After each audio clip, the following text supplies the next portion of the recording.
The championship for alma maters. It's extra special, isn't it? SEC defensive back. Making plays. He had 13 career picks in the late 90s. Absolutely. He was a great player, great safety. Had a cup of coffee here with the Colts at training camp. But he joined Church in Auburn. Of course, Paul Bryant won 6 titles at his alma mater. Steve Spurrier got it done. A couple of years after that, go 4. And now it's been a while, for 23 seasons. See that. I'm so happy for Kirby and this Georgia fan base. They're so passionate, so loyal to their team. They've been waiting 41 years to be able to walk up on that podium and hold that trophy up and win the national title. Always linked to Saban, learned so much from him, and finally overcomes him to win the national championship. And Georgia has been full of belief for a long time that this is possible. I mean, the state produces as much talent as anybody. You go back to the last NFL draft, more natives of Georgia than just about any state out there. Yeah, he's done a great job recruiting, great job developing and building a culture. These guys, in the world that we live in, with name, image, and likeness, and transfer portal, this team laser focus on one thing: avenging that loss in Atlanta and winning a championship and getting on that podium. That's it. And that's what you really have to appreciate. And a lot of that comes from the leadership from your seniors and your juniors, the guys that have been around. They're fortunate to have a lot of those kind of players, but there is a culture here that's unique. Alabama has a very similar culture. It's not by accident these two teams ended up playing tonight for the championship. Early in the season, you had to sit down. Connection. They talked about connection. Connect beyond the obvious talent, the 4s and 5 stars out there, the intangibles, things like that, the love they have for each other. It goes a long way. It all came to bear tonight when they were behind in the fourth quarter. Thank you for calling Collins Studios host and call screener line. Please enter your show or meeting number.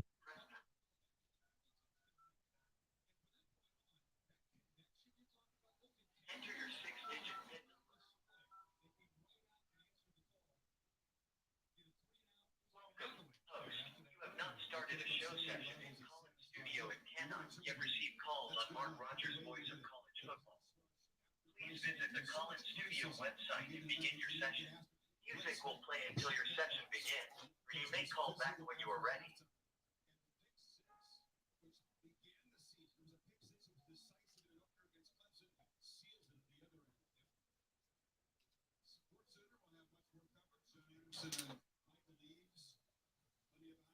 Postgame reaction. Kirby Smart will join the show. Of course, look at the odds for next season.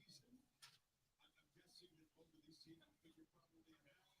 Face the Dogs are going to land the victory Seahawks tonight once they unwrap them.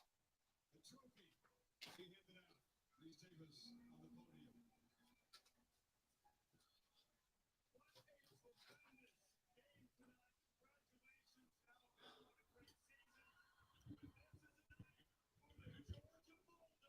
Oh my goodness, everyone. That was fun.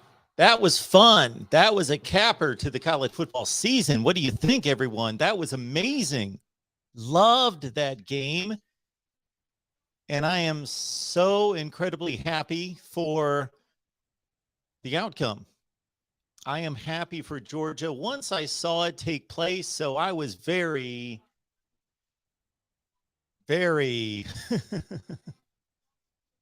neutral, just kind of there, just starting to watch the game, wanting to see good athleticism, good football, as I always do. Taking this in as, okay, this is our last football game, so I really want to take it in. And I got to tell you, early on in the game, I was fighting not falling asleep. Not that these guys weren't given everything they had from the opening whistle, but as Georgia fought adversity in the second half, and Alabama, of course, did too from an injury standpoint, man, this became so incredibly intriguing as we see Kirby Smart and the Georgia Bulldogs on the platform celebrating the national championship and receiving the trophy from Reese Davis. Wow, this is just a great sports story. So the more the fourth quarter unfolded, and even before that, I started to really get wrapped up in, I got to say, kind of rooting for Georgia. Alabama's won it so many times. just rooting for Georgia and thinking about people that I know that root for Georgia football, thinking about just a lot of people. Look at them on the TV screen right now. A lot of people that live and die with this football team, and it's only football, but they live and die. They breathe it. They have to hear a bunch of crap. And when you see Stetson Bennett at the end of this game, when you see Stetson Bennett, and just, I don't know that there's been a player who has put up with as much crap as Stetson Bennett. And to see him pull through, this is the pinnacle of sports right here. This is we talk a lot of strategy and a lot of nuts and bolts and talent and recruiting and evaluations of all that. And of course, these two teams are the two most talented teams in college football. So that's the number one reason why they're here. Let's not mistake that. Hard work out the window. Yes, it begins with talent. You have to have superior talent. But when you see a Stetson Bennett and all that he's endured, and you see him able to fight through that turnover that could have been called an incomplete pass, that type of adversity, and he's had to face that over and over and over and to come right back down the field and make some amazing throws. We're going to break down the game, and we're going to take your calls in just a second, but right now, it's just about the sheer joy and emotion and the jubilation. So my congratulations to anybody out there who roots for Georgia football. Man, we'll go through the live chat, and we'll certainly pick up on anybody who loves Georgia football, who's rooting for the Dogs, and who is just beside themselves right now. This is amazing to see. And just as a college football fan, it was an amazing game. Certainly wasn't a 33-18 game. Of course, the pick six put the icing on the cake. But just an amazing game between two tremendous teams. And Alabama fought the adversity of losing John Mechie before the game. And then losing, of course, Jamison Williams, their number one playmaker who can take the top off of defense. That was big. But man, it took a while to get churning, but this game really ramped up and became a classic. And to see Nick Saban and Kirby Smart, considering their relationship and their working together in the past, to see them in midfield at the end of the game. And I think Nick Saban, he is the ultimate competitor. He wants to win every national championship. He wants to win every game. I'm sure he is hurting, especially for his players. He's got so many national championship rings. He's had to move on to the other hand.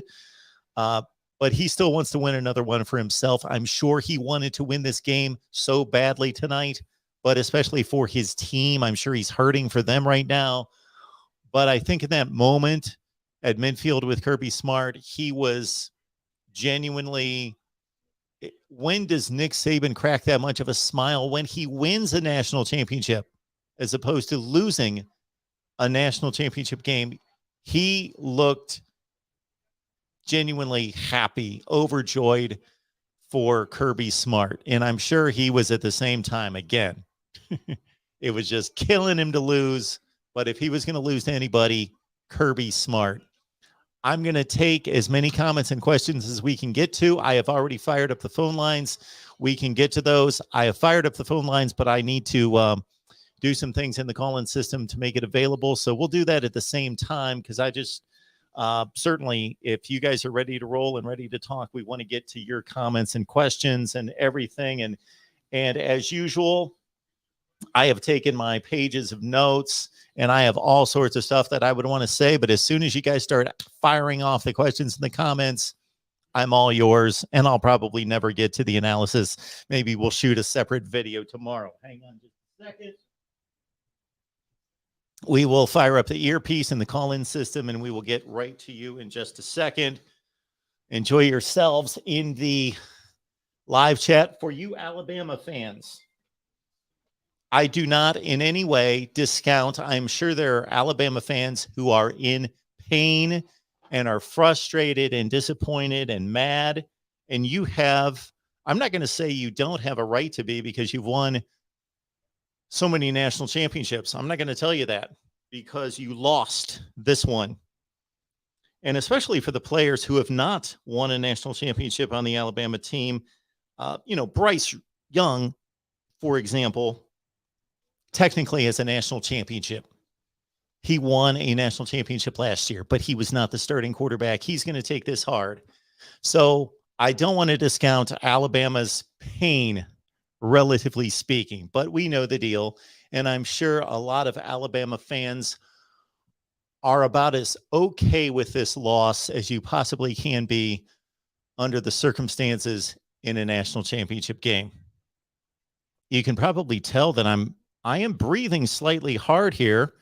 I did hustle to set all this up, but it has more to do with just taking in a tremendous game. I got to tell you that as we got into the second half, and even before all the scoring took place, it was just more the intensity of the game, the hitting, and the score. Even if it would have stayed 9-6, now it was nice to get some game-changing type plays and to get some offense and to get to those kind of plays. That was nice to see. But hey, it was an awesome game from start to finish, and it was kind of cool how it revved up in the second half. As we kept going, it revved up. Our number here is 860-499-3332. I will place it on the bottom ticker. We would ask that you would subscribe here at the Voice of College Football.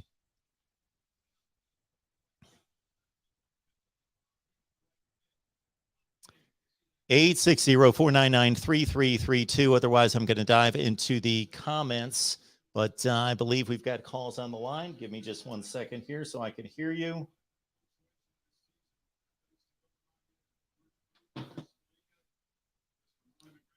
Let's take our first call. Let's get going. Georgia wins the national championship. Welcome into the Voice of College Football. Who's in the line? Hey, Mark, it's the real MVP. How you doing this evening? The real MVP. I'm doing just fine. What's going on? How are you? Well, first off, we got to congratulate Georgia. I mean, anytime you win the national championship, regardless of the path you took, all props go to Georgia, man. I'm so happy for their fans, especially Uncle Lou, who's been on this platform for 7 years, having to take all the heat. Can we get some 2021s in the chat for Georgia? Yeah. If Alabama would have won this game, we would be sitting here and we'd analyze the game and talk about the game and what went right and what went wrong if Alabama had won the game. But what's the story? What would the story be? Alabama wins again. Nick Saban's the greatest of all time. This was just fun to watch. As the game went on, I became more and more revved up and excited and pumped up and just flat out happy to see Georgia win. When the game started, I really didn't care who won. I could care less. I was just watching the game, just watching a football game. But as it rolled along, I became more and more attached to Georgia. Yeah. I was rooting I thought Alabama was going to win just because I'm not picking against Nick Saban twice. I learned my lesson the first time, but I was rooting for Georgia. Well, let's talk about the actual game. So, Mark, the most obvious question is, Jameson Williams gets hurt. How much did that impact the game? Oh, I think it was enormous. We saw two plays in particular, both involved 84. His name escapes me right this second. Anyway, he dropped a pass down near the goal line, about the 5-yard line, that was key. And he could have come up with a pass that I thought was just about perfectly thrown from Bryce Young. It was the play before the interception. The play before the interception, Bryce Young threw a perfect pass. And no, that was Ja'Cory Brooks. It was another wide receiver. Ja'Cory Brooks dropped that one. So Jameson Williams' injury was huge. Well, and then if I showed you before the game, I'm going to say quarterback A stat line, quarterback B stat line. You would think, man, Stetson Bennett blew it again with 2 interceptions. But no, it was Bryce Young who had 2. Like, what happened on those interceptions? Because there wasn't really anybody within the area to get the ball either time. There was like a Georgia double team both times. So what happened, Mark? Well, I'd have to watch the play again to tell you exactly what happened. Well, the second play, the pick six that iced the game, you could see that he was looking for possibly a back shoulder throw, the wide receiver, and I don't remember who that was. I'm actually watching it right. No, I'm not. That's a different play. And so, yeah, I'm not here to necessarily break down the plays just because I would have to see them again to break down what he could have possibly seen. But I do remember on that particular play, I think he was reading a back shoulder throw and he didn't get it from the receiver. Now, what from Georgia's aspect, what do you think they did different from the first game that really changed it, the result? If you had to say one thing, this is what they changed and this is why they won, what would be that one thing? Well, the one huge aspect on defense, we're looking at a team that gave up 41 points to Alabama and they gave up 18 tonight. And really, the last touchdown was a bit of a gift for the Alabama offense. So they basically gave up 4 field goals.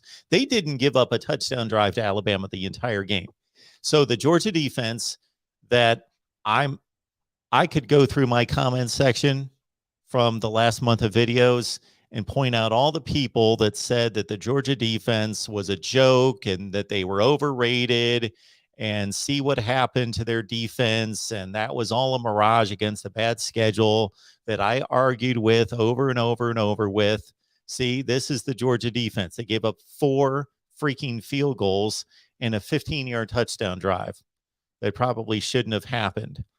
That's all they gave up. They put pressure on Bryce Young. That's the amount of pressure that they put on Bryce Young in this game versus him sitting back,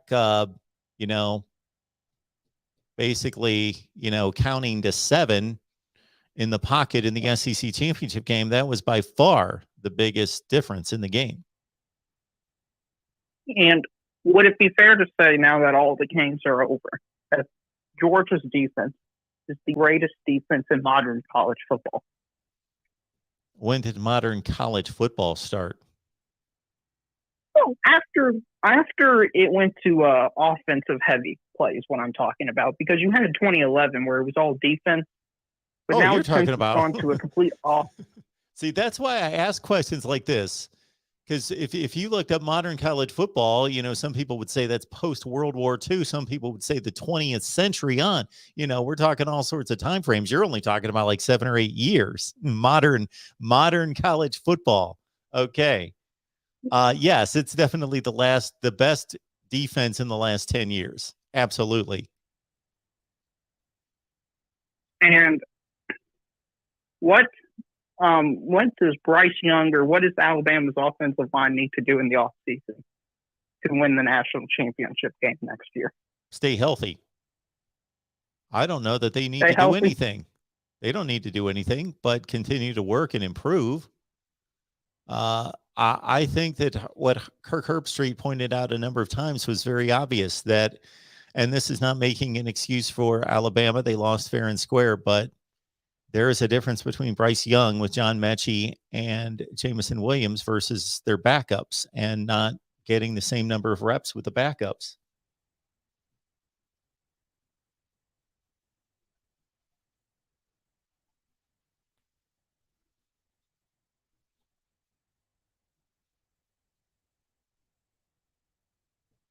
Hello?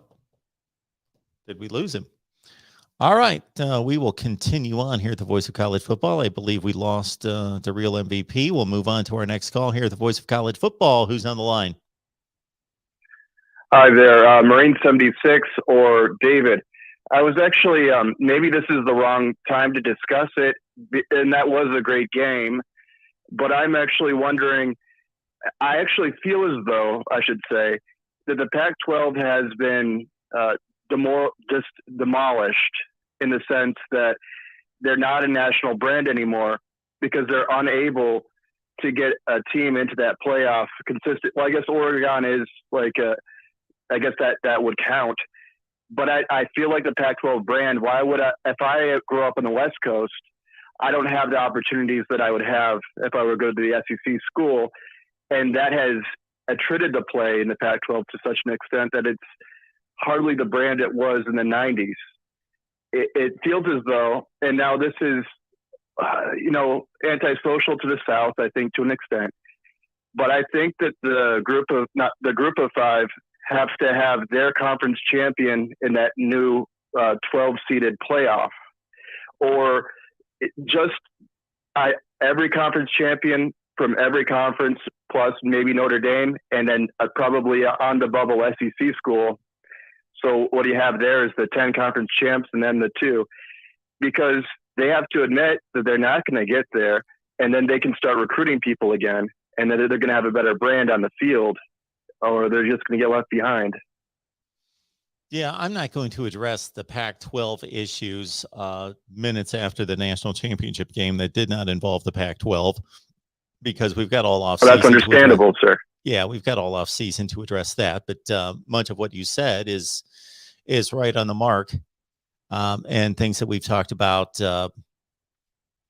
countless times. Yes, it's a vicious cycle. I see. It's a vicious cycle. If you are perceived to be down and you make poor choices, and they were led by poor leadership, meaning Larry Scott, he was the worst commissioner in college football, then they fell behind. And then once you fall behind, it's difficult to catch up, because you have players, and we had several just this past weekend, top players in California decide to go to Big Ten and SEC schools. So yes, that's right. Something that we'll have to pick up, and we'll have 7 months to discuss how to fix the Pac-12. Anything else? I see. I don't have. Oh, sorry, sir. Oh, that's all right. Just wanted to know if you had anything else. Oh, I was actually going to say that I don't have anything else, and I don't want to clog your line, sir. So I really appreciate the time, and have a good night. The call. Thank you so much. Call back. All right. Yes, sir. Bye now. All right. Back to the phone line. So thank you for calling in to the Voice of College Football. Who's on the line?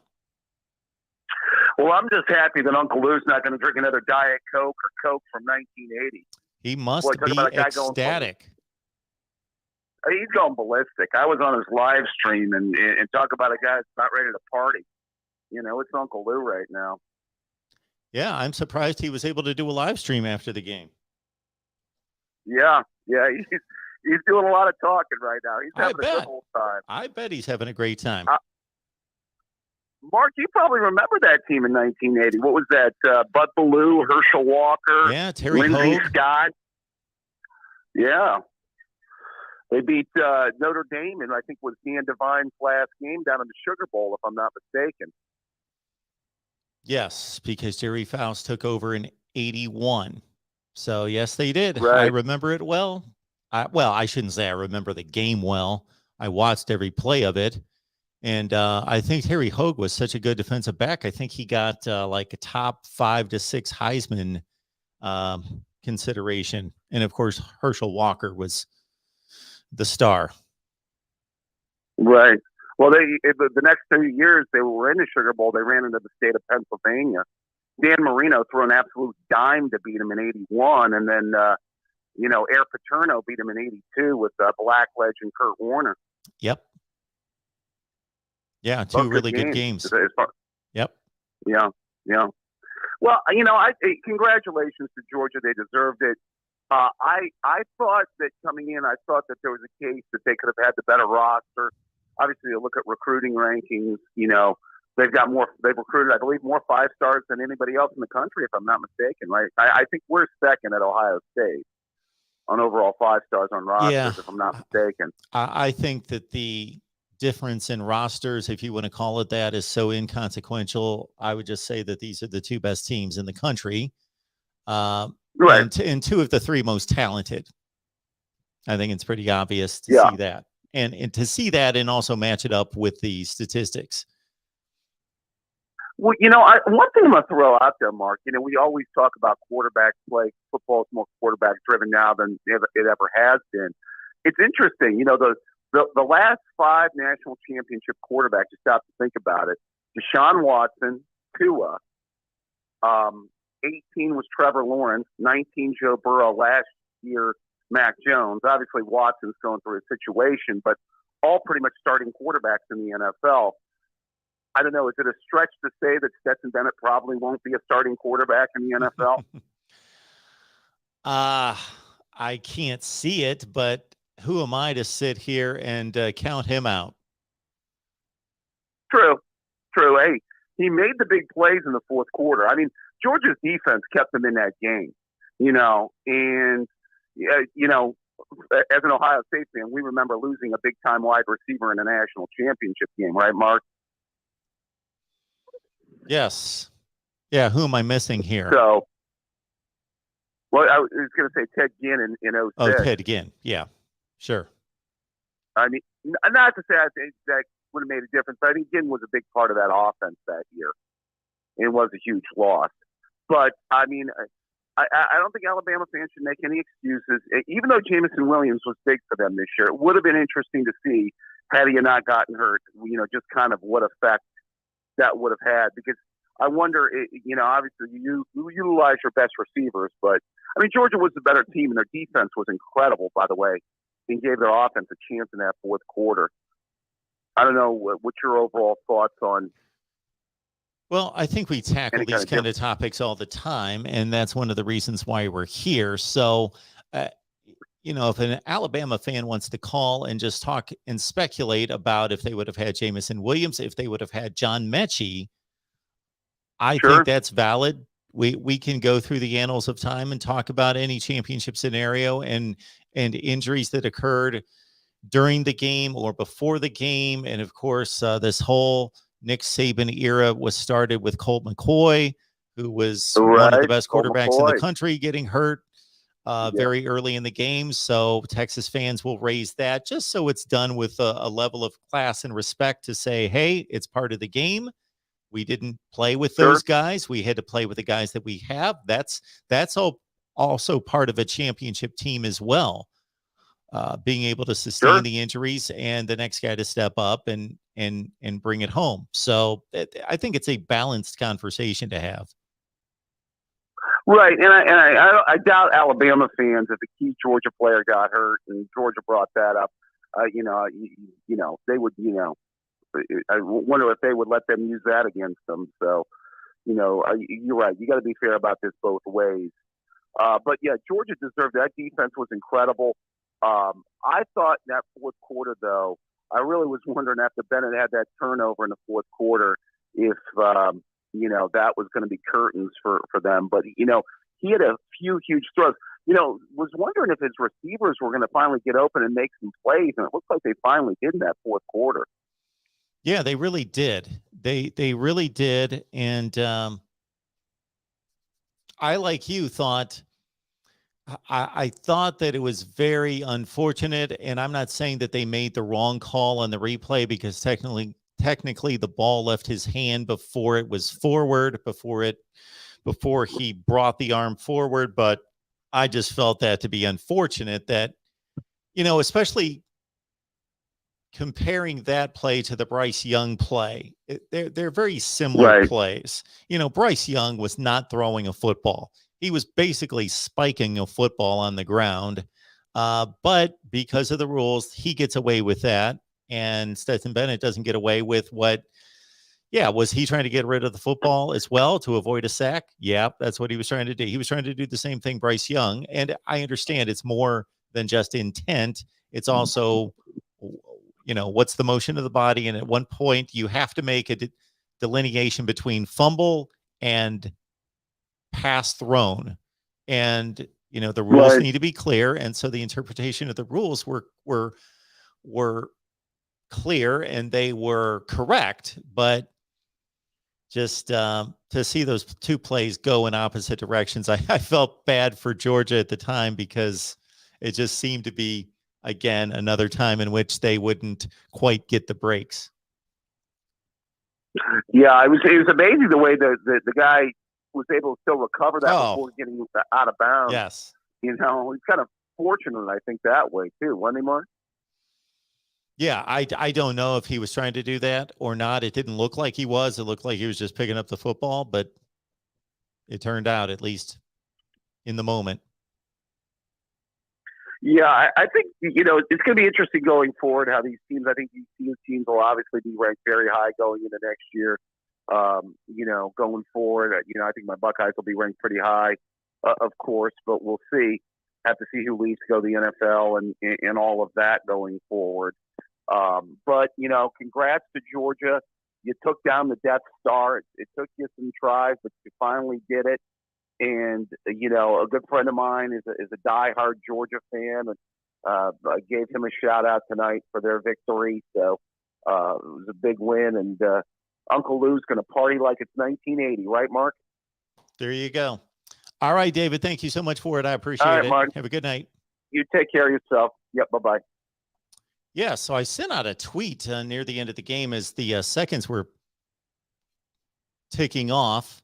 And I would like to get to as many people in the live chat who are Georgia fans as possible, like our guy B-Dogs47 right here. Go Dogs. Congratulations, B-Dogs47. I don't know if you've been a Georgia fan for 2 years or 20 years or 200 years, whatever it is. Congratulations. This is why we love college football. This is why it means so much to us. Your team finally did it. Remember this night. I remember a night in 2003 when my team finally did it after so many disappointments, and there is nothing like it. So embrace it, enjoy it. I'm sure you are. I can see from all the exclamation marks that you are. So yes, embrace it. If I don't get to all the Georgia fans in the live chat, I am just flat out saying congratulations. I sent out a tweet and I sent it to our guy, Tyler Piles, to Savannah Lee Richardson from Dawn of the Dog, who joins us to talk Georgia football, to Palmer Toms, who used to be on 247 Sports. I don't know where he is now. He used to come on all the time, talk Georgia football with us on a regular basis. Who else did I send that to? What other Georgia people do I know? Tyler, Savannah, Palmer. There were a couple more. Big Dog Brett, who's joined us a few times here. We sent it out to him and Uncle Lou. And just want to congratulate again. Regardless of who you root for, I can only speak for myself. I got caught up in it. I thought it was just a tremendous sports story to see Kirby Smart get it done for this program. He has worked his ass off. He has worked his tail off to build this program. And he makes $8 million a year to take a lot of heat and a lot of pressure, but most of it was unwarranted. Hey, if they would have lost tonight, if they would have not made the national championship game, I would be saying the same thing because I've said it for the last 3 or 4 years in his defense. He's built a tremendous program, and yes, he is being paid to finally win a national championship, and he got it done. But he had made all the right moves to get there over and over and over to get to the brink. So congratulations to him. And again, all the Georgia football fans and this Stetson Bennett, I tell you, I'm going to say it one more time. We only had maybe 20 people on the line. It was in the first minute or so. I probably should repeat that really quick because that was probably the best 30 seconds or so of what I had to say tonight, because great football game. Epic meeting at the end of the game between Nick Saban and Kirby Smart. I think that Nick Saban was genuinely excited and happy. He hates to lose.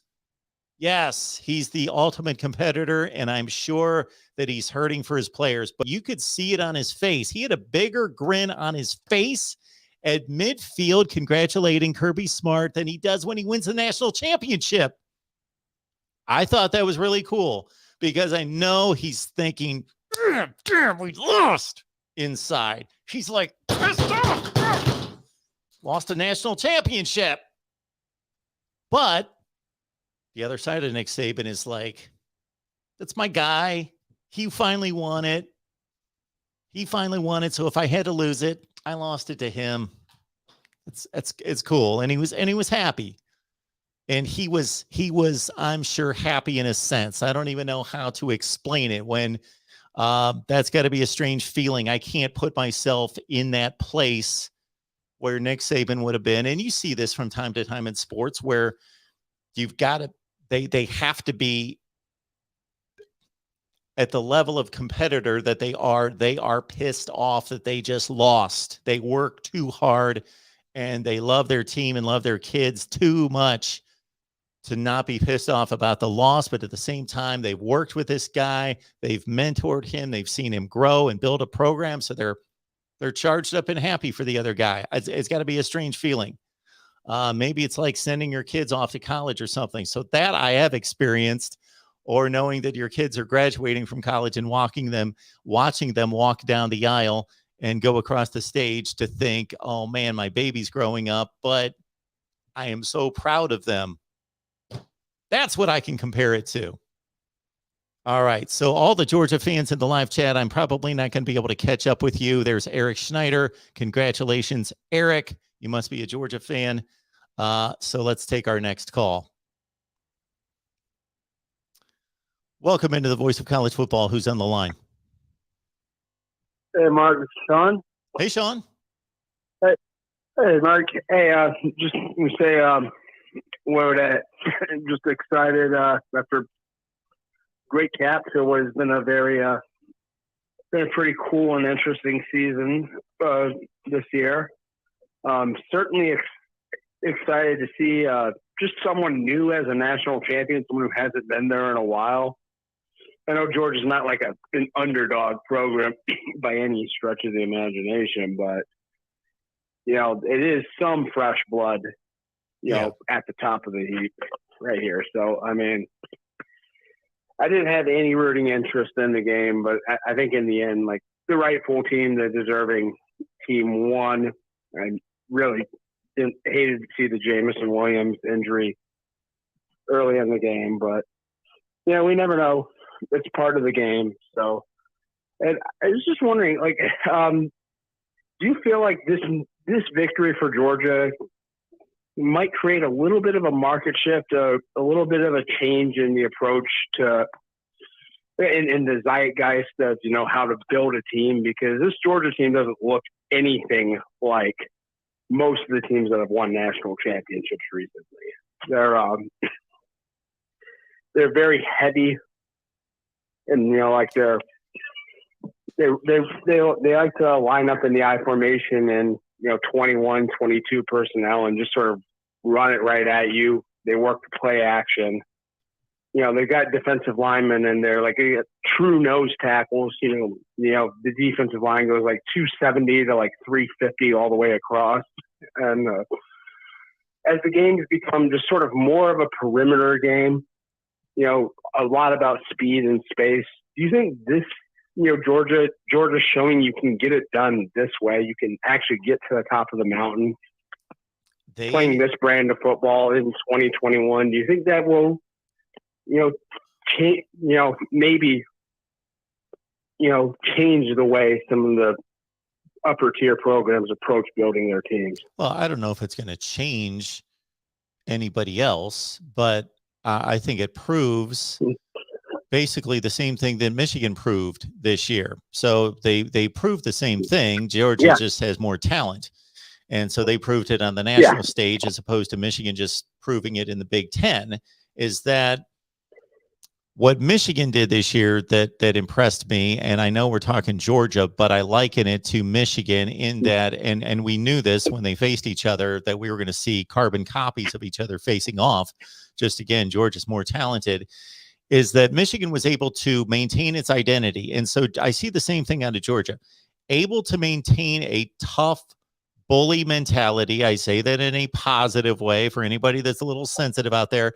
Bully mentality on offense with offensive linemen that want to fire off the ball and push people around and dominate, with a run game, with run first mentality, using tight ends in blocking schemes, shoot for Michigan, using a quasi fullback at times, but being able to have a core identity in what they believe and what they do well, but also being able to adjust and also add and complement that with updated formations and concepts to be able to quickly go to 4 and 5 wide spread formation and use all the concepts that everybody else is. So to be good at both. Oh, absolutely. I mean,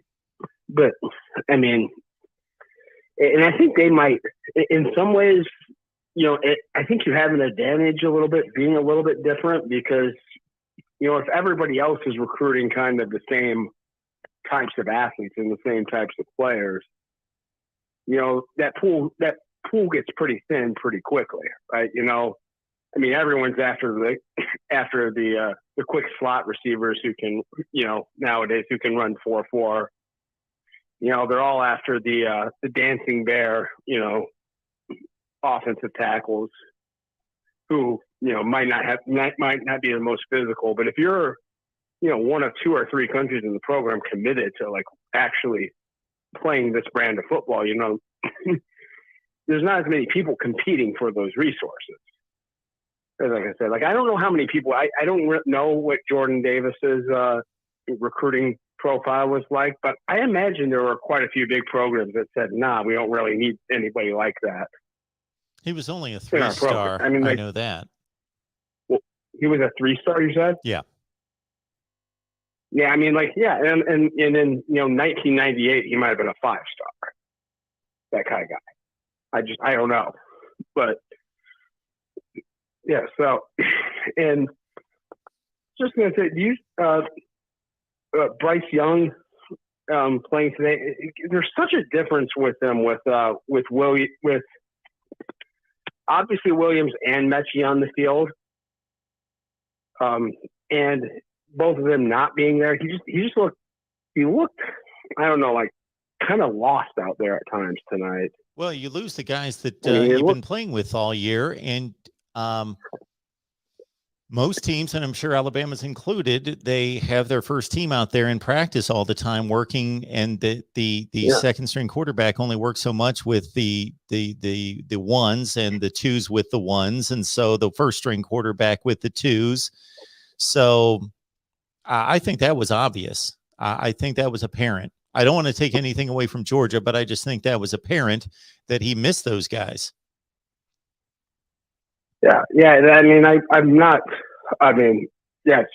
to make an excuse or to take anything away from Georgia. It falls on Bryce Young ultimately. I was surprised because he played the whole year with such confidence and such decisiveness, such kind of swagger out there. And I don't know. It really, really felt like, I don't know, maybe he over-adjusted. And maybe these receivers, maybe this is a minor problem for Alabama next season. I just didn't see anybody really develop any of those next level playmakers, even in the Cincinnati game. The passing game wasn't exactly dynamic against them either. And like these offensive weapons aren't creating a lot of separation. Again, like Georgia's an elite defense and Cincinnati's a very good defense. So, level of competition, and they don't have the refs yet, but I don't know.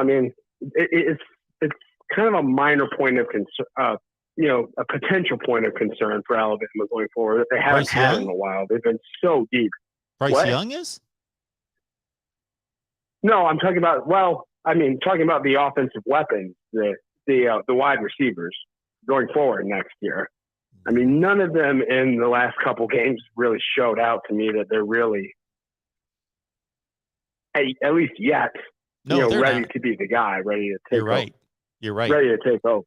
I'm pretty confident that they will be, but you're right. They showed that they weren't. I thought there were 2 enormous plays. One was to Corey Brooks, and it was the play before the interception that iced the game. He dropped the ball. Bryce Young threw a perfect pass, and down the right sideline, the Alabama would have been inside the 10-yard line. Maybe he would have scored a touchdown.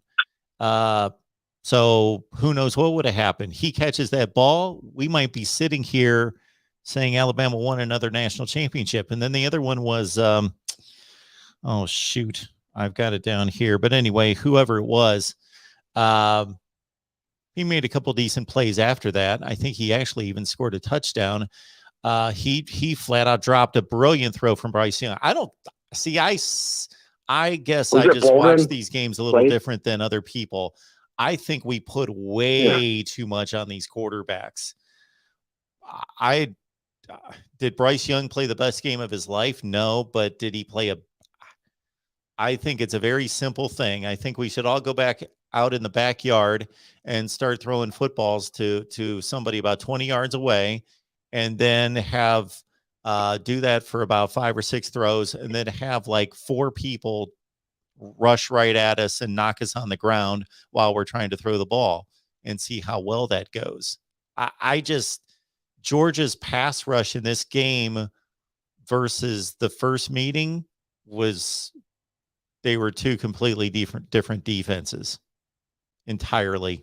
Yeah, that's interesting. Yeah, and that's interesting too. Georgia's pass rush just kicked butt the entire season, except for that SEC championship game. And honestly, Alabama's O-line has been a sore spot of minor concern. So, I mean, I thought coming into the day that SEC championship performance was a bit of an outlier, but I wasn't expecting like that stark of a difference. I mean, Alabama's, they still got an offensive tackle in there who's going to be a top 5 pick. And they still got a bunch of other guys that are, good enough to play offensive line at Alabama. So, it was, but they got their butts whooped, and Young was definitely under pressure, and some of his struggles certainly weren't all his fault tonight. But you could definitely tell, like Mechie was his security blanket all year, and Williams was his home run hitter. Yep. And without them, I don't know. And I thought I'm going to say like one quick thing, and I'll open up the lines here. But that last drive, the last series when they got before Young threw that interception on 3rd down, I thought the play calling on those were just terrible. Like those decisions, they were moving the ball pretty well by mixing their route depths and all that. But then the last 3 possessions, I was watching it and I rewatched it again. On both 1st, 2nd, and 3rd down, all the routes, every single one of them were 15 yards downfield. And Georgia was basically in a cover 2 look, and none of it was ever going to be open. And I don't know. I mean, it was just terrible. I mean, I didn't really understand why they felt they just had to go for the jugular at that point in the game. So, well, I appreciate the call, man. All right. Thank you. Have a good one. Thank you very much, Mark. Yeah, thank Take you. care. All right, folks. Good times tonight. Epic national championship game. And saw a comment in the chat about Michigan only lost by 23 and Alabama lost by 15. Okay. Stop it. Just don't even compare these 2 football games. That's why we put things into context here. We don't just say, oh, they lost by 15, they lost by 23. It's pretty much the same. Okay. Idiotic comment. Just stop it, please. Don't just, You either are clueless or you just obviously are pushing your narrative. And I get it. You're trying to push a narrative, make Michigan look better. But you know better than that. If you watch any football, you know that we saw 2 completely different games from what we saw 10 days ago to what we saw Georgia, Alabama tonight. Welcome into the Voice of College Football. Who's on the line? Yes, you can hear me? Yes. Hello, sir. Oh, okay. So, hey there, Mark. How's it going? I'm doing just fine. How you doing tonight? Well, I just feeling. Oh my gosh, where I need to start? I just feeling like praise the Lord, my Lord. Thank you, Jesus, Lord, for the dogs. You're happy. You're excited. So you're a Georgia fan. Who am I talking to first? Well, here's the deal. My name is T. Contreras, and you saw the chat. That's me. That's brother, and that is me, brother BKL. Well, I appreciate you calling, and you're a Georgia fan. Yeah. Awesome. Yeah. Well, congratulations. Yeah, congratulations from me, but congratulations to them because they deserve it. Because as you know, because I always watch all the teams between 24 hours a day, 7 days a week, between all the college football teams. Yep. Because that is exactly what the football team is all about. Because as you know, I am the Bulldogs fan of the Georgia Hurricanes and Army. I always support all the teams wherever I can do, because when I was watching these Georgia Bulldogs, these are the Georgia Bulldogs exactly how they play. They play all the bunch of yards, all the bunch of games, all the mentality. That's exactly how they play. Because when Kirby Smart is a teacher and the students are them, they know exactly how they play. Because when I was looking at it at Alabama, I was thinking is this the same Alabama from last time from Auburn's game in Alaska's game? I was like, my God, they are the same team what Nick Saban does.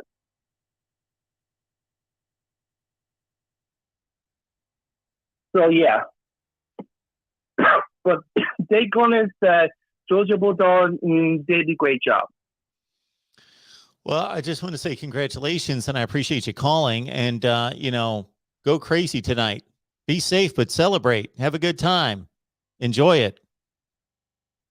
Yeah, sorry about that, but thank you so much. But enjoy it on online, and great job on your channel. Thank you so much for that.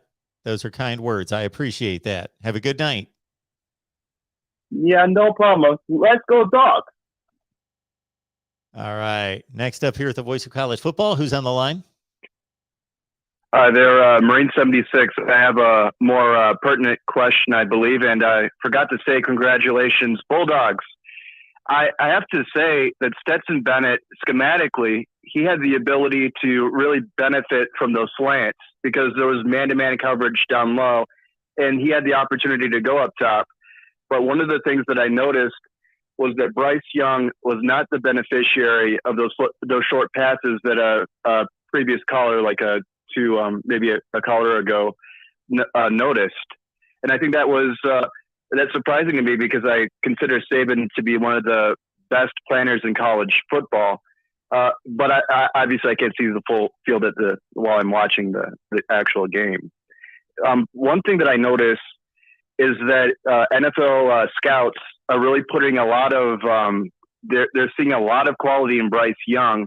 What I'm wondering is your perspective on how well he can develop over the years, because there was a lot of parity on the field today against the Georgia Bulldogs defense, and that's only going to get rougher in the NFL to come. What is your perspective on Bryce Young as a future, perhaps, NFL starter?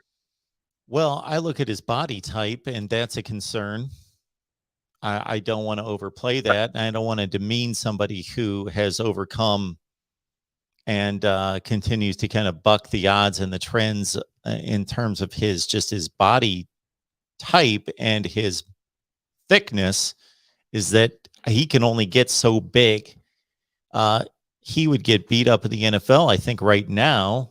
But we've seen other guys that get bigger and stronger to a certain extent, but you can only fill out your frame.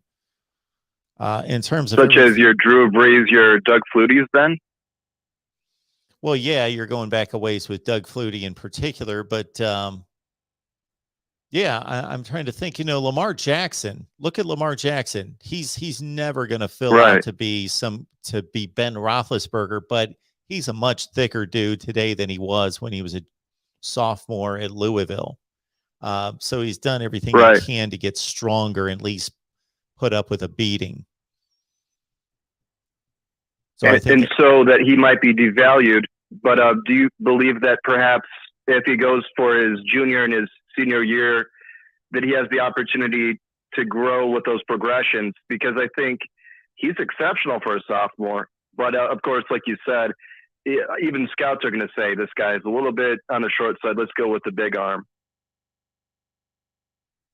yeah, I think that they're going to be a lot more forgiving today than they would have been 5 years ago. After Russell Wilson, see. after Baker Mayfield, after Kyler Murray, there seems to be, the standard for what they will accept is different than what it was 5 or 6 years ago. They're being disproven by their measurements of the guy's got to be 6'3" and he's got to weigh 230 and stand in the pocket. So that's been torn down to a certain with all those extent. analytics then. I see so many what ifs, and maybe I'm wrong to say Ryan Leaf could have been a somebody, whereas like a Phillip Rivers ended up being a somebody. But maybe, Ryan Leaf wasn't ready for the NFL really. But maybe if this Bryce Young goes to the senior year, he might be more ready, even though the paycheck's been waiting. Well, I think that one of the issues with Ryan Leaf was he was not mature enough to take on the NFL. That was part of his problem. I see. Well, that about sums up anything interesting that I have to add, and I appreciate allowing me to call again. Absolutely, that's kind of against the rules, but since you wanted to get back into it, no harm, no foul there. Have a good night. Appreciate you calling back, man. All right, bye now. All right. We had somebody else on the line. They just dropped off. So our phone lines are open. Let me get to everybody here. Raphael, go Dogs. I'm going to assume that everybody puts in a go Dogs or something like that is a Georgia fan. Long-suffering Georgia fan. How does it feel? TAW plays. How does it feel? Because again, I relate this to 2003 being a Buckeyes fan and finally making it happen for the first time in my lifetime basically the first time in my lifetime that I could actually watch and remember and take it in. And I could not go to sleep that night. I could not go to sleep. And if something went wrong at work 3 days later, it kind of just almost didn't matter. It was like I was still just on a high that, whatever goes wrong, it's a great thing. So congratulations to you, Georgia Bulldogs fans. You won me over tonight just in regards to me thinking, I had it in my head this entire 10 days leading into the championship game. Yeah, I'm kind of pulling for Georgia just because they've not won it. Alabama wins it all the time. So that's an obvious take on the situation. But emotionally, I didn't care. Could care less. Going into the game, could care less. It just kind of gradually happened as we got near halftime. Then I was like, yeah, I want Georgia to win this. I would like to see Georgia win. Even before the playoffs started, I thought, oh, man, what are my options here in terms of rooting? And I don't talk about rooting, as you guys know, very often on here. And I looked at Alabama, Cincinnati, Georgia, and Michigan. And sorry, Cincinnati fans, I automatically said, no chance. They're done. Okay, let's look at the other three. All right, we do have a call coming in here. Welcome into the Voice of College Football. Kyle Pickett, thank you so much for the Super Chat contribution. You know that, man. Thank you so much, Kyle. Yeah, who's on the line?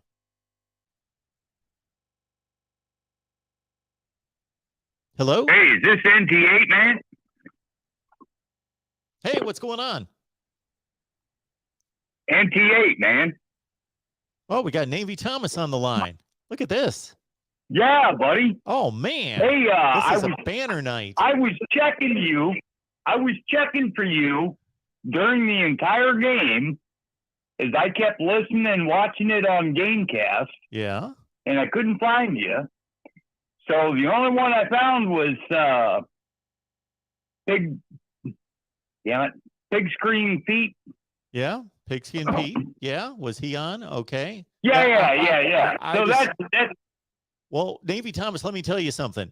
I was on from noon until 7:30. I did a 7.5-hour live stream this afternoon for pregame. So I just wanted to sit and enjoy the game. Oh, I wasn't going to go through the pregame deal, but anyway, Pigskin did a fantastic show while the game was going on, while I was watching it on Gamecast. And man, I just want to tell you, he was doing fantastic for his entire show. Awesome. So I wanted to spread that out about him because, you know, just like you always do when you're doing your stuff, he was doing that live show. That was really, really good. So nice. I just wanted to spread that and let everybody else. George from Florida was on there. Yeah. Yeah. And I think the only complaint I had about this whole thing is it was SEC versus SEC, and Pigskin didn't get the AAC or whatever it is, ACA. They didn't get into it. The Big Ten didn't get into it. The Big 12 didn't get into it. It was an SEC versus SEC. What a crock deal this was. Yeah. It should have been. Oh, the conference champions need to be there. Conference championships that it should have been playing in it, not SEC versus SEC to end up with this. So I just wanted to share that with you, in my opinion of it. And yeah, I'm still up. It's midnight my time, so it's 1 o'clock your time. So. Oh yeah, we're humming along here, trying to get the job done. So I just wanted to cover that and tell everybody else. So. Well, thanks, Navy Thomas. I'll let you roll with it. Good to hear from you. All right, my friend. All right, bye. man. Have a good one. Our guy, Navy Thomas. I say this all the time. We hear from Navy Thomas that Navy Thomas is, I believe, the longest running active member of our subscriber base. He is the guy that still is engaged, still here, still comments. Gave me a phone call tonight. That doesn't happen very often, but good to hear from Navy Thomas. He's been with us a long, long time. Thanks for calling. Welcome into the Voice of College Football. Who's on the line? Way to go, Georgia. Boomer Center. Yeah. Okay. That's all we needed to hear from him. Short and sweet, and whatever that was.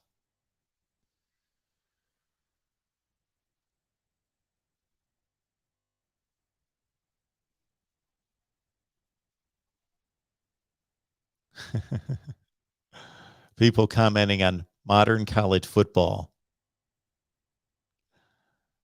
It's funny. Yeah, when people say modern college football, like if you're talking to historians and they talk about sports and they talk about, let's say, college football, they're going back to, let's say, World War II. Not 7 years ago. Showtime's got a top 5 for next year. Bama, Georgia, Ohio State, Michigan, Texas A&M. Well, we will release one of those soon. We will do it. I got myself dinner right after our live pregame, and I sat down and started working on the top 25. That actually makes sense. So be looking out for that tomorrow.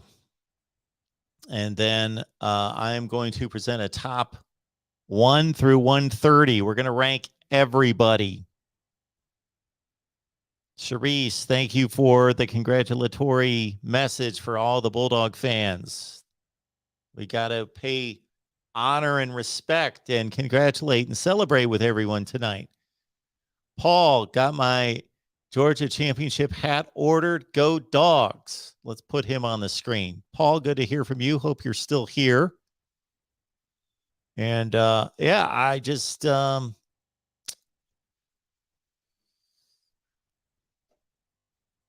thought that was pretty awesome. It was a great game. It was a great game as well. Urban taking the other side of this, man. Let's stop the BS. Alabama did not have all the playmakers because of injuries. Let's not forget Chris Allen. Congrats, Georgia. You got your late Christmas gift. That's part of sports. You might be right, Urban. We will never know. We will never know if Alabama would have won that game with players.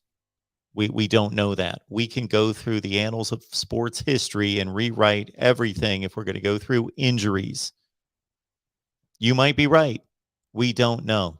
We don't know. What we know is that with the players available, Georgia was better tonight. They were better in the fourth quarter. Welcome into the Voice of College Football. Who's on the line? Hey, this is Steve calling. How are you? I am doing just fine. I appreciate you calling. What's going on tonight? I was actually a student at University of Georgia the last time they won the national championship. So Wow. It's taken a long time to get back around. But I'm more proud of this team than I was of the Herschel Walker team. Walker was so dominant on offense, and they had a really good defense back then too. But this team, they, with all the defense, accolades that they received, the offense was always like, what are we going to do? What are we going to do? When they lost their best receivers at the beginning of the season, and these two freshmen come out, and Brock Bowers, who would have known Brock Bowers is going to be as good as he was? But the freshmen really pulled the offense during the entire season. And I mean, when you see a lot of the Alabama players say, we lost our receivers and everything, we lost ours at the very beginning. But I was really proud of the offense. They really pulled it. But let me tell you, that JT Daniels here in Georgia, the quarterback debate, I mean, it was vicious here. I mean, people just lost a lot of faith in Stetson.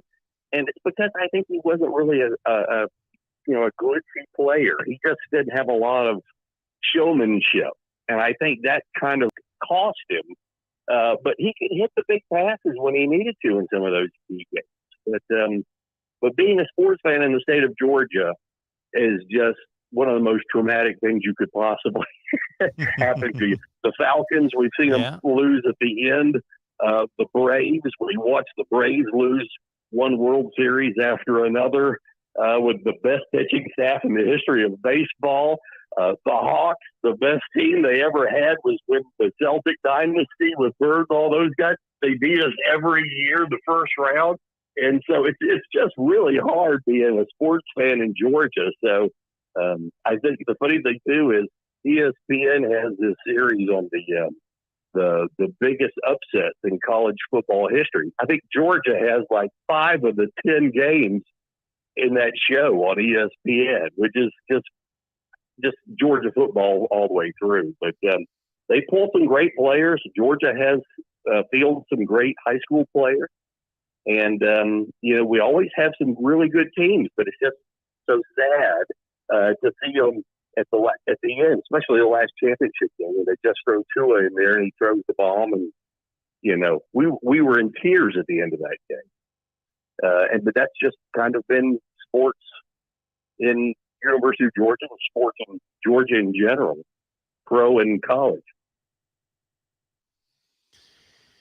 Yeah, it was an amazing story, an amazing effort, and obviously they've been building toward this and have had the talent to do this the last several years, but it takes more than that. It takes the right guys and the right situation sometimes and the right chemistry, and it all came together.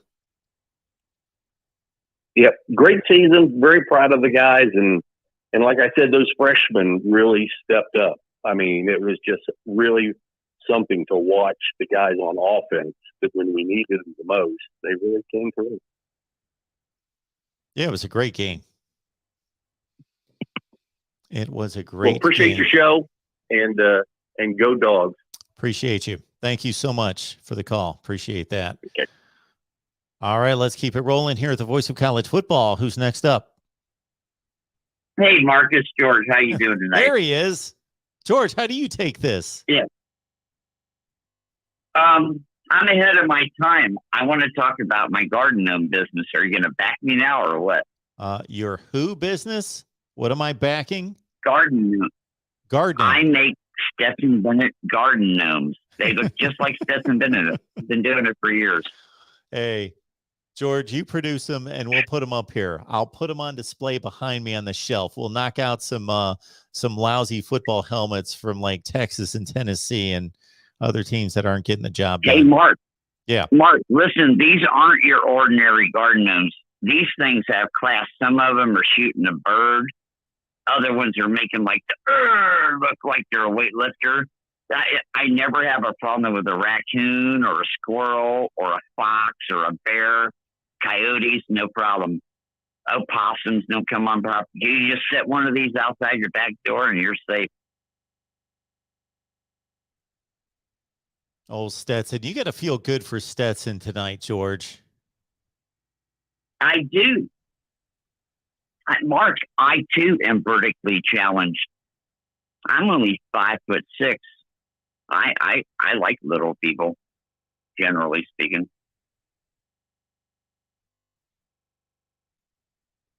I thought that was exciting. I got into it. I was charged up. I was more emotional about it than I thought. I was genuinely happy for Georgia and all the Georgia people we know. Mark. Yeah. Do you know how you could take off and go viral? Tomorrow you wake up and you open your phone book. I know we don't have phone books. Google it. And look up garden ceramics. And call them up and say, oh, my God, my friend George told me to make Stetson Bennett yard gnomes. And say, you're going to be my channel sponsor. I get $40 off each gnome. They cost $195. Let's do this. Make your own sponsor. Stetson gets zero because it's a almost looks like Stetson Bennett yard gnome. You know? Yeah, we're giving him nothing. Stetson gets nothing. He's going to make some money maybe. I don't know about in the NFL, but shoot, there'll be so many. Look, I'm a legal guy. I'm a legal guy. I understand contracts. You just write, it almost looks like Stetson Bennett dwarf, but it's not actually him. And then you're out of it. He can't get you. This was not based on any actual living people. Any resemblance is coincidental. And then call it almost looks like Stetson Bennett the dwarf. What is Stetson Bennett going to claim his name as Stetson Bennett the dwarf? No. I've already worked through the legal details. Yes. Sounds like a venture I would get involved in. Yes. You can tell that I'm very virulent and feeling offended that the referees just did what they did. I mean, what can Georgia just do pass interference on every play and walk away laughing? I guess so. Oh, come on. I'll never accept it. I'll never give Georgia any credit. Come on. They only won because they threw the election and turned our country over to communism. Let's get back to football. I don't want to go there. Yeah, I don't want you to go there. Hey, listen, my 26 or 27-year-old kid sitting there, he's laughing because he knows I'm just playing. But isn't it great to be able to joke around about crazy shit in the news? Yeah. I'm blaming it all on Georgia. Goddamn Georgia. All right. Yeah. I still got a year of jokes. I know Stetson's coming back. My time is not up. I will be here next year. I will hound this guy forever. Oh man, George. You cannot make fun of Georgia the only reason, anymore. Hey, listen. The 1980 jokes The only reason Georgia won is because Georgia hasn't played anybody. Everybody had a down year. They should be embarrassed they won in the fashion they did, and they won this year. Embarrassed. Yes. I'm sure that they want to give the trophy back immediately.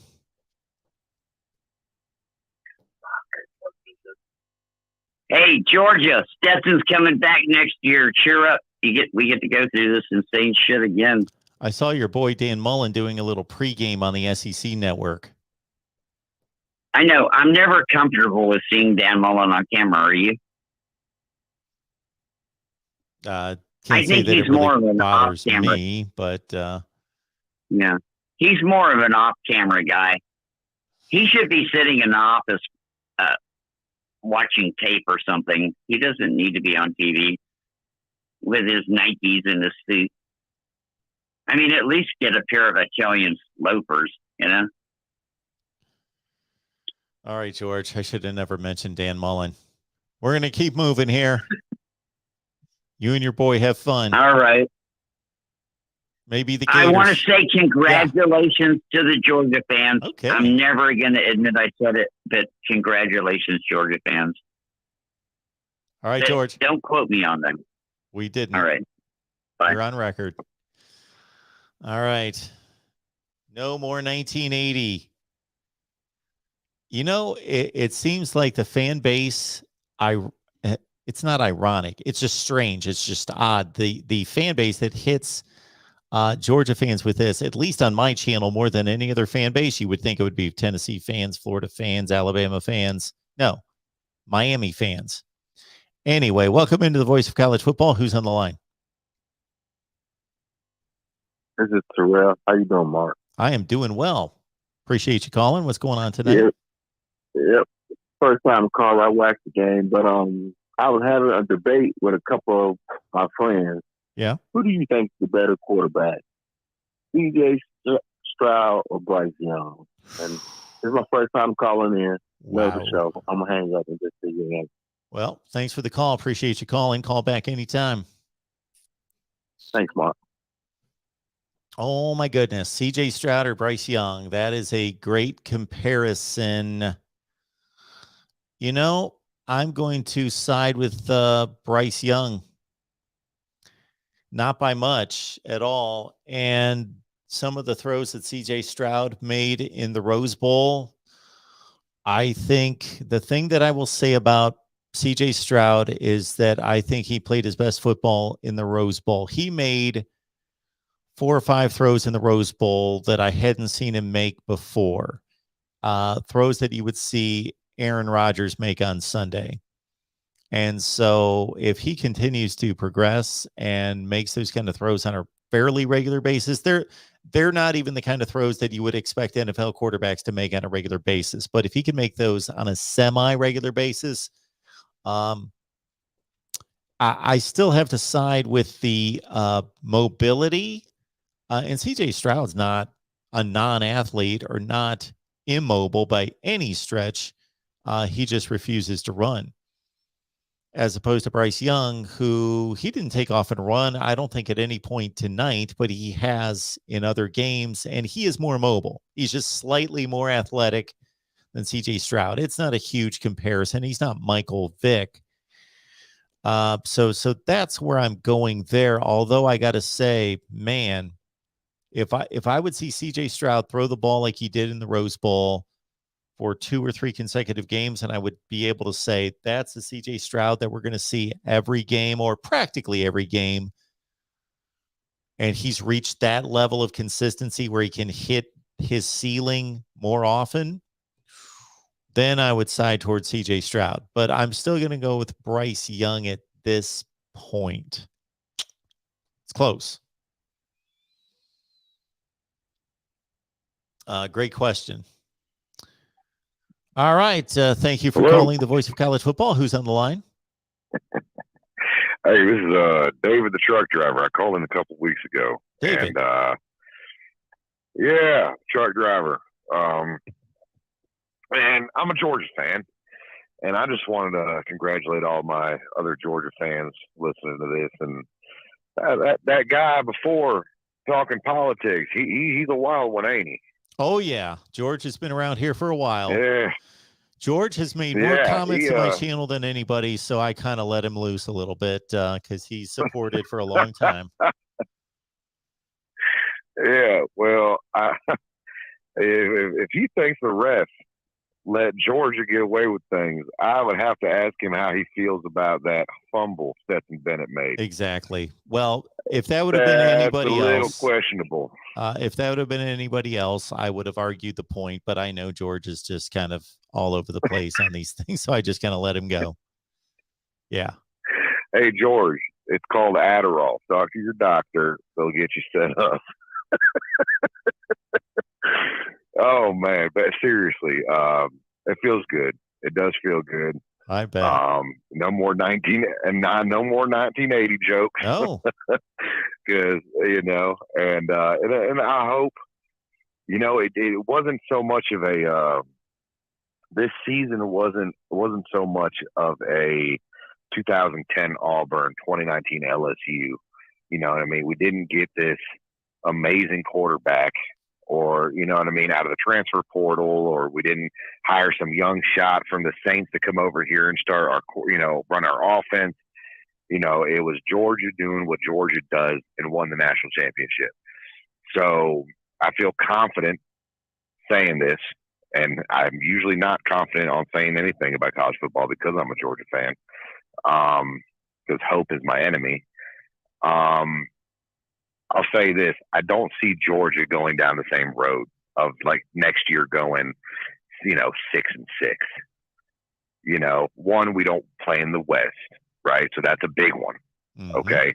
Because the SEC East isn't as dominant as the SEC West. I think we can all agree upon. We don't have an Ole Miss, a Texas A&M, and LSU, and an Alabama. Sure. We've got Florida and Georgia. Florida's going to have a first-year coach. Okay, not saying it, and I think that was a great hire. And I do like you were talking about. What was Michael Vick, Virginia Tech? What was his dad's name from South Carolina? Frank Beamer. And this is who's South Carolina's head coach? Shane Beamer. That'll be his second year here, and I do think he's a good coach, and I do think he's recruiting well. And from what I understand, I think old boy from Oklahoma that got benched, he's going to South Carolina. Yep. So they're going to have talent there. But for the most part, you don't have just crazy schedule like the SEC West. So I do feel confident that Georgia will be able to go maybe 10-2 next year. I don't know if Stetson Bennett's coming back. What do you think about that? Do you think he just rides off on the sunset? This is his dream. He got it. Do you think he's going to go on? Man, that's a great question. Or do you think he's going to come back? I have no idea what his aspirations are professionally, but oh my goodness. Well, you don't think he can go to the NFL, can you? With that body size? I mean, it doesn't appear so, but think about this. What quarterbacks would have been accepted into the NFL just 5 or 6 years ago?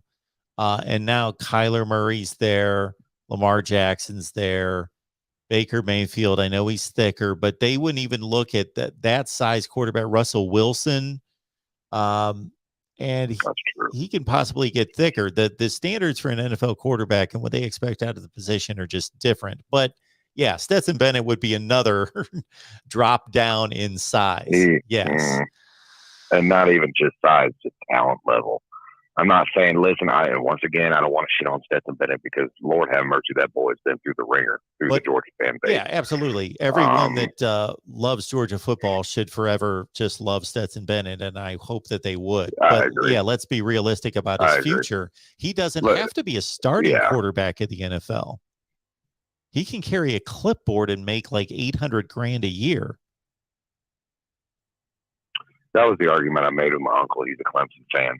And he was like, well, you think he's going to come back? And I said, I'm pretty sure he could do pretty much anything within college football or the NFL, like you said, carrying a clipboard. I mean, the guy, he'd open up a restaurant tomorrow in Athens and be fucking fine for the rest of his life. Yeah. I say that jokingly, but I'm serious. Yeah. But yeah, I'm interested in that. And, I'm almost at a loss for words. It feels, listen, I'm in my late 20s. I haven't seen this. You know what I mean? Sure. I haven't seen it. And it just feels great to actually finally get over the hump. Was it the way that I wanted it to happen as a Georgia fan? If I'm going to be honest, I'm not complaining. I'm just saying, I really wish Alabama was healthy. I do. I feel bad for, the wide receivers, Jameson and what's his other name? Gosh dang it. The guy that got hurt in the SEC. Yeah, I feel bad for them two young men. Yeah, it was Mechie. And I feel bad for him because, that's one thing that you saw it on the sideline. You know what I mean? They were heartbroken. So I wish we could have beat a healthy Alabama, but a win's a win, baby. So I'm going to say go Dogs and see y'all next year. I'll still listen to you all season long because there is no off season with you, sir. But I'll see the rest of the fan base next year. Y'all be good now. Appreciate that, man. Have a good night. Congrats. All right, good stuff. Great to hear from Georgia people that are celebrating. And just think that those 4 numbers in a row will rarely be seen on college football channels like mine on YouTube anymore. 1980. It won't be there. Just you can't even bring it up. You can't. It's done. Stetson Bennett is Rudy. Well, if you really know the story of Rudy, there's not a real comparison there between a quarterback leading a team to a national championship and a guy that got on the field for like one play. But I get your point.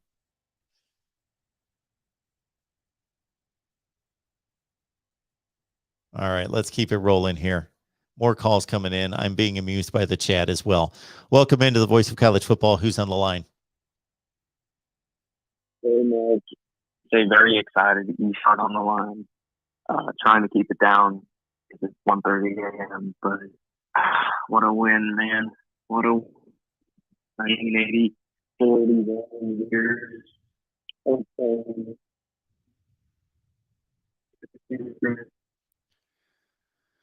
Sir, unfortunately, even though you're celebrating and I'd like to keep you on the line, we can barely hear you. Hello? Hello? Oh. I heard, is it better now? So we did hear that. Keep going. Yeah, so title. Can you hear this? It's a bit rough, but we'll keep you on the line unless we can't hear you at all. We'll give you your minute here since Georgia won the national championship. So, did you say this Georgia is the second best program behind Alabama right now? I think I caught that. Is Georgia the second best program right now? Yeah, I think that would be a reasonable way to evaluate it right now. There's no reason, in a sense, to say it's not the best program. That could be argued as well. But yeah, generally, not putting too much stock or over-evaluating one season. Yeah, number 2. Not much.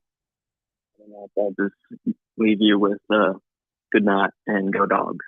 All right. Appreciate it. Congrats.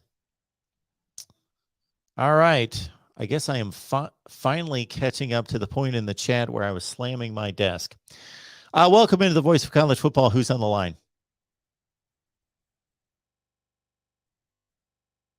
Hello? Lomansky.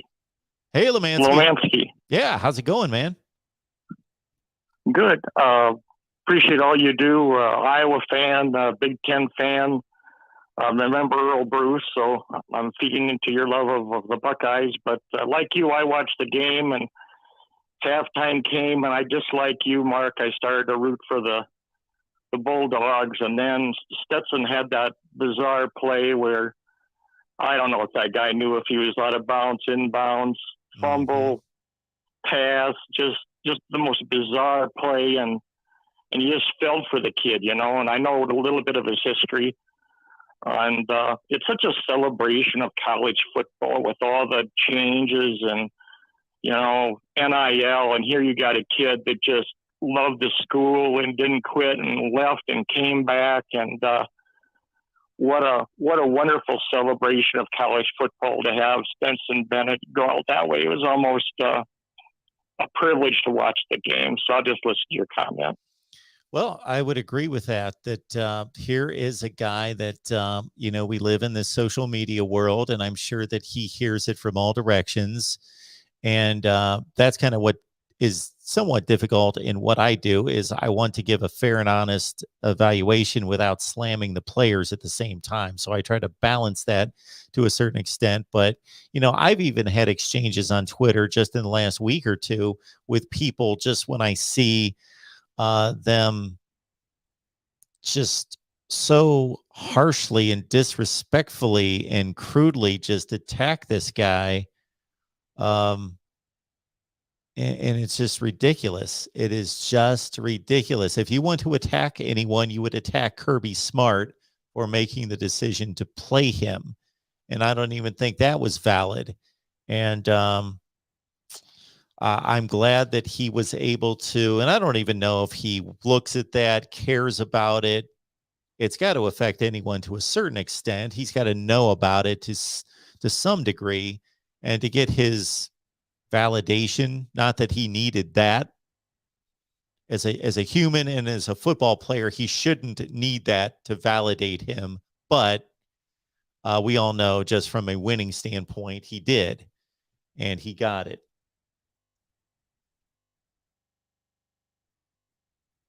You might find this interesting that I listened to the Hawk Out of the Storm and talking to Don Patterson before the national championship game. And Don kind of laid out, his knowledge and history, and knew Nick Saban, thought a lot of Nick Saban. And so I asked him the question, how's this game going to go? Who's favored? And Don talked about sometimes in football, it's what's between the ears, and that don't have to be a 5-star or a 3-star. It's how you react to situations, adversity. And I just, at the post game, when Stetson talked about, I wasn't going to be the reason we lost this game. I just happened to think of Don Patterson, what he said. And, sometimes you got to have the it factor. And I thought that was really interesting comment post game that he replied, I was going to be the cause of losing this game. And that's a magical thing of an athlete that's hard to measure till you see it. Yeah. Yeah. And, that also tells us what was probably what he was processing over the last 37 days is that he probably was blaming himself for the SEC loss. If that's what was going through his mind during that sequence, then I got to think that he was blaming himself for the conference championship game. Thanks for your time. I'll let you go. Well, I appreciate it. You have a good night. Thanks for the call. Thank you. Georgia is the national champion of college football. They finished the season at 14-1. And avenged their loss to Alabama. And like many times in history in which a team not only is making a quest toward a professional championship or a collegiate championship, that there's a team or an organization in its way. So it makes it even sweeter once they reach that place. To a lesser degree that we saw it this year with Michigan finally beating Ohio State, winning the Big Ten championship, and they had to go through Ohio State. What also comes to mind first and foremost is the Red Sox had not won a World Series since 1918, lost in the most brutal way imaginable in 2003 to the Yankees. And for the Red Sox, had the Yankees been out of the way that year, had they not been a good team and just not made the playoffs, and the Red Sox would have finally won a World Series, yes, that would have been sweet. They would have won the World Series, but to do it in the manner in which they did, going through the Yankees, made it even better, much sweeter.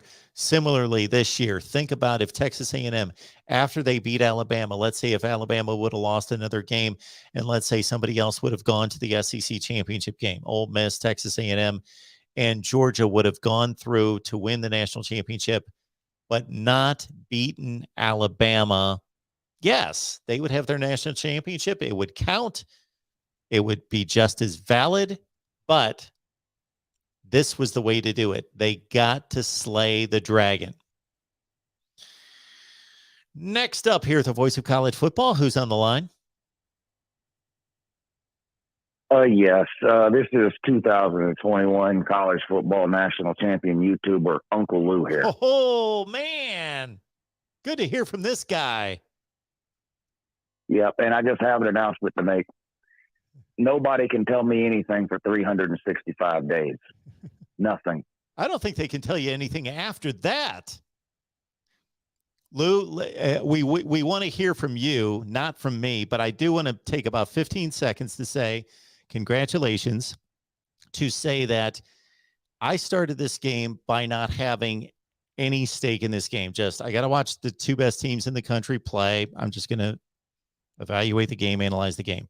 But as it built, especially starting the second half, and as the game became more and more fervent, exciting, big plays, and it just started to, the momentum just started to run, and it became an epic game. I got caught up in the Georgia story, and to see you guys win a national championship, I was truly, I don't know the last time I've been happy for a team other than one of my teams win a championship, just because of you, because of other people that I know that are Georgia football fans, and also just because Kirby Smart has busted his ass to build this program.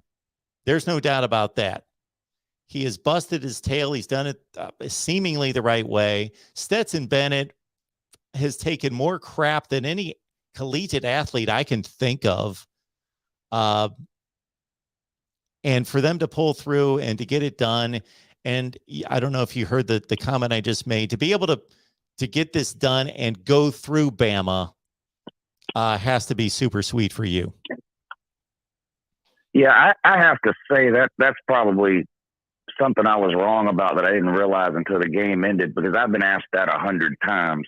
Aren't you glad you're playing Bama? Like, you wouldn't want it to be any other team. And I kept saying, I don't care who it is. It's been so long since Georgia won the title. I don't care who we beat to get it. But after the game ended, I think I did realize beating Alabama was the best way, I think, to win it. Now, I don't think it would have taken anything away from the way I'm feeling, or Georgia fans in general are feeling right now, if the win would have came against someone else. But there would have been that, well, but you didn't beat Bama, crowd. Oh, yeah. And I think, let's say Bama would have been 8-4 this year and not even made the SEC title game, then maybe it wouldn't have been a big deal. But because they beat us in the SEC title game, I think that made it, never mind 2017, 2018, 2020, never mind all the other times they beat us. I think because they beat us this year, it made it that much more important that we beat them to win it all at the end. Absolutely. And I didn't think that would matter, but as soon as the game ended, I was glad it was. I was glad it was Bama. I bet. Yeah. Great game. I mean, you got it was a great game. You talk about people being hard on Stetson. I mean, I'm in the front of that line. I haven't somehow changed my mind about Stetson Bennett. I mean, I think Stetson Bennett would be 100-0 if the Georgia defense held everybody they played to under 20 points. Yeah. That's never. I don't think that's anyone's concern when it comes to quarterback play. Like, oh man, I hope we can beat somebody 17-10. Georgia's got a lot of talent. My question with Stetson Bennett has always been, what if the defense doesn't hold somebody under 20? What if they score 30 or like last time 41 or whatever? You got to give Stetson credit though. When he fumbled and Alabama went in and scored and took the lead, he had played so bad. I mean, not just that fumble. I don't know how many possessions Georgia had. Let's say it was 15. The first 13 were horrendous. I mean, they were horrible. and then the fumble. And for him to come back from that, I mean, he could have just folded up right then and, this is it. I blew it. I fumbled. They scored. They're winning. Here we go again. Game's over. But then he came out on the next 2 drives and played great and won the game, and then the pick 6 at the end. And, so it is a great story. I mean, you got to give him credit. I made the comment earlier, when Georgia was on offense, Stetson Bennett was the least talented player on the field. Mm-hmm. But he doesn't think that way, And I mean, I wish everybody had the heart and the mindset that a Stetson Bennett has. Yeah. I wish every 5-star had that same mindset. That can't be denied. There's nothing I can't do. That kind of mentality. Sure. You got to give him credit. I mean, he's going to go down in history at UGA as a national title winning quarterback. And we'll see what happens going forward. I think he should ride off into the sunset. Yeah, but we'll see what happens. Should. Was it going through your mind, considering what you've had to endure 2012, 17, 18, etc.? Was it going through your mind when Bryce Young, that was the first series of the game, right? The Jordan Davis hit on Bryce Young. Yeah, scoop and score. What would have been a scoop and score, and versus what Stetson Bennett. 2 quarterbacks that are like. I got to imagine if you're in that situation, you got some crazy freak athlete who's got you wrapped up, and you're just trying to do anything you can to get rid of the ball. Basically, they did the same thing. Just Bryce Young was more fortunate to pretty much spike the ball into the dirt versus what Stetson Bennett. Yeah. I was almost comparing those plays in the moment, and then the Alabama player, whether he meant to do it or just got lucky, grabbing the ball before he goes out of bounds. I'm just thinking, I can imagine what's going through your head. I'm just thinking, this is just quintessential Alabama, Georgia. They do the same things on defense, but Alabama's getting lucky to be able to get and the correct calls were made, but just that they're benefiting. Well, Georgia got, ripped off of their TD. Yeah, like you said, it's not that it's the wrong call. It's just like, man, it just seems like the bounces go Alabama's way. Going back to the SEC title game, Alabama, I think it was Bryce Young, had like a 20-yard run where he fumbled, and the ball was on the ground for like what seemed like 10 seconds, and Georgia players were playing hot potato with it, and it falls in Bryce Young's lap or whoever it was, and you're just like, man, can some of these things just bounce Georgia's way? Because as a Georgia fan, we have the mindset going up against Bama. Okay, we need things to go our way. We need to be the one that gets the special teams break, which we got with a blocked field goal. We need to be the team that gets the weird turnover, which Alabama got with the defender. I think didn't even know it was a fumble, because he was kind of nonchalant over on the sideline, wasn't hurrying or anything like that. It's just kind of the ball bounced right to him, so he grabbed it. It's almost, I think he thought it was an incomplete pass too. Mm-hmm. But he grabbed it just in time and got his foot barely down on accident, and there you go. It's Alabama's ball, and it's just like, God, here we go. We're going to find a way to lose it again. How many people have and Georgia's offensive line in the second half? I mean, we couldn't run the ball at all. Yeah. We could, in the first half, second half, fourth quarter, especially blowing Alabama off the line. I mean, James Cook ended up with like 7 carries for 70 yards, something like that. I mean, it was a great game. Hey, Lou, a great game. If I've taken a zillion comments in the last month about this, you've probably taken, 1,000 times more than this. How many people have trashed your defense since the SEC championship game to say, oh, see, you didn't play anybody and you guys were overrated and all that. And look, tonight they gave up nothing but field goals and a 15-yard touchdown drive that maybe shouldn't have even happened. And I never bought into that. I mean, Georgia's defense, for whatever reason, had a really bad game in the SEC title game. Not much different than Alabama's offense had a really bad game against Auburn the week before the SEC title game. That didn't mean that Alabama's offense was terrible.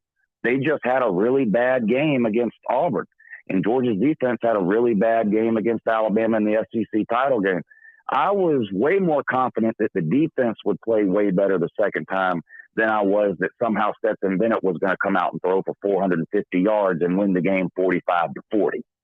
I knew the defense would play a lot better. My question was just, can Stetson generate enough offense and enough points to win, whatever that number is going to end up being. And because we were able to hold them to field goals and bend not break type of thing, they were able to get it done. Yeah, wow. You're going to have fun It's a with great this day to one, be a I'm dog, sure. Mark. I bet. I bet. What an off season. What an off season it's going to be on YouTube. I'm so excited. I can't wait. Mark, I love you, brother. You know, you're one of my favorite people on here. You as well, man. You do a great job. And I was thinking of you tonight watching this game. Yeah, I appreciate that. I'm gonna soak this one in for a while because I'm not delusional. I do not expect Georgia to win 6 of the next 12 national titles. You know, people always say Georgia thinks they're Alabama. I don't think we're Alabama. Georgia's going to have a step back next year. The top 15 players on our defense are gone. Top 2 running backs gone. George Pickens gone. A couple of linemen gone. Don't know who the quarterback's going to be. Georgia's going to take a step back next year. And, you know, do I want to go another 40 years without winning a national title? No, but I'm not delusional. I don't think Georgia's winning half the national titles for the next 12 years like Alabama's done the last 12. I'm happy to win the one right now. Yeah. And we'll see where it goes from here. But, Mark, I love you, buddy. I'll talk to you again real soon. I appreciate it so morning. much. Thanks so much for calling, man. The incomparable Uncle Lou. And I got to think everybody listening to me right now knows Uncle Lou's channel right here on YouTube. But if you don't, you are in for a good time. So check it out. Uncle Lou right here on YouTube. And I'm so glad that he called us. That was great. And shoot, I was in the standard media for 11 years myself. So I probably asked this kind of question myself, although I was never in a national championship or Super Bowl championship locker room, but a lot of other locker rooms. But I hate when these guys are asked, the players and coaches, when they're asked, what about next year? Can you win it again next year? I'd be thinking, you know what? Good Lord, I just busted my tail for 4 hours. Didn't you just watch what we went through? And we lift weights every day. We run, we puke our guts out. We do all this stuff. Can you just let it rest for a day? Can we just bask in this celebration right now? Can you just let us be for one day? So before I take this next phone call, our guy from Get Business Credit, thank you so much for that, Josh. Josh Van Hoen over on Business Credit. Get Business Credit. It's a channel right here on YouTube. If you got a small business or you want to launch a small business, you've always had the dream of a small business, head on over to Get Business Credit, and he will hook you up with financing. Even if you don't believe you've got the financing personally or the credit or don't want to give up your social security number, no problem. Josh is your guy. Yes, Josh, be in touch soon. We appreciate you stopping by, and thank you so much for the contribution there, Josh. Again, it's Get Business Credit right here on YouTube. All right, let's take our next call. Right here at the Voice of College Football. Who's on the line? Hey, Mark. It's Alex from Boone calling again. Hey, wait, calling again? I've called in before in past shows. Oh, but not tonight.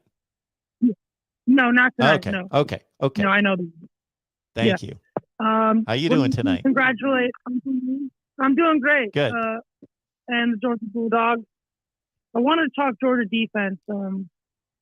As a Michigan fan, it made me feel a lot better to see Alabama have the same struggles. But you hear on this and other pages that Alabama's fans are complaining, injuries cost us that. We would have won without injuries. Do you think Williams and Mechie being out really impacted this game that much? Or was Georgia's defense just good? I hate to take credit away from a victory of this magnitude. Two best wide receivers on the team. And it's not a talent thing. It's not so much a talent thing. And Kirk Herbstreit outlined this several times when he just saw Bryce Young and the receivers not necessarily in sync. And I think that was pretty obvious. They don't practice together. The ones practice with the ones and the twos practice with the twos. And so it's difficult to in the moment, but it's part of football. But we can only conjecture what the impact was, and I would be the last person on earth to say if Alabama had Jamison Williams and John Mechie, they would have won the game. I don't play that game. I don't do it because we don't know. But it's reasonable to think that they are the starting receivers, and if you watch Alabama football, you know in particular that John Mechie was the reliable, the dependable one, and Jamison Williams took the top off the defense on a regular basis. He was irreplaceable in that Alabama offense. Yep, I definitely agree. I would definitely have to agree about that, especially because you could just see Bryce Young was putting those passes on a platter, and they were very odd drops. What do you think about next year, JT Daniels versus Stetson Bennett? Do you think Stetson has done enough to earn the spot if he comes back? It's a great question because every coach has a different philosophy on this. They can either line them up and say, hey, it's a new season. We have two talented players. We have two players that have proven to some degree that they can play the position. So not just those two, but the entire, we're talking about a 5-star in Brock Vandergriff as well. And Gunnar Stockton has been signed. Carson Beck, two of these guys at least are leaving the program. I don't think there's any question about that. At least two of those 5 are gone. So they're just going to leave.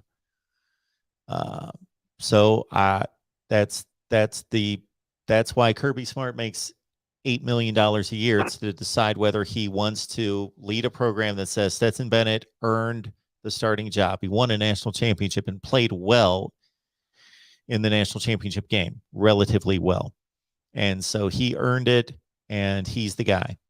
Or whether he wants to say, hey, the reason we got to the mountaintop was by competing for starting jobs at every position. Yep. And I really don't agree with it. I would tend to play it the second way. I would tend to be the coach that would say, hey, we cherish what we accomplished in 2021 and we thank Stetson Bennett for that. Absolutely. But he's going to have to go out and earn his job. And I'm going to select the best quarterback in August of 2022 to be the quarterback for that season. Yeah. And I think I've heard some people comparing this situation to like Jake Fromm and Justin Fields and not wanting to lose Justin Fields. It's weird how Stetson Bennett on paper should be nowhere near as good as Jake Fromm on all his measurables, but I think he's much superior. So it'll be interesting to follow that. Thanks for having my call and have a great night, Mark. Hey, thank you. Appreciate the call. Have a good night.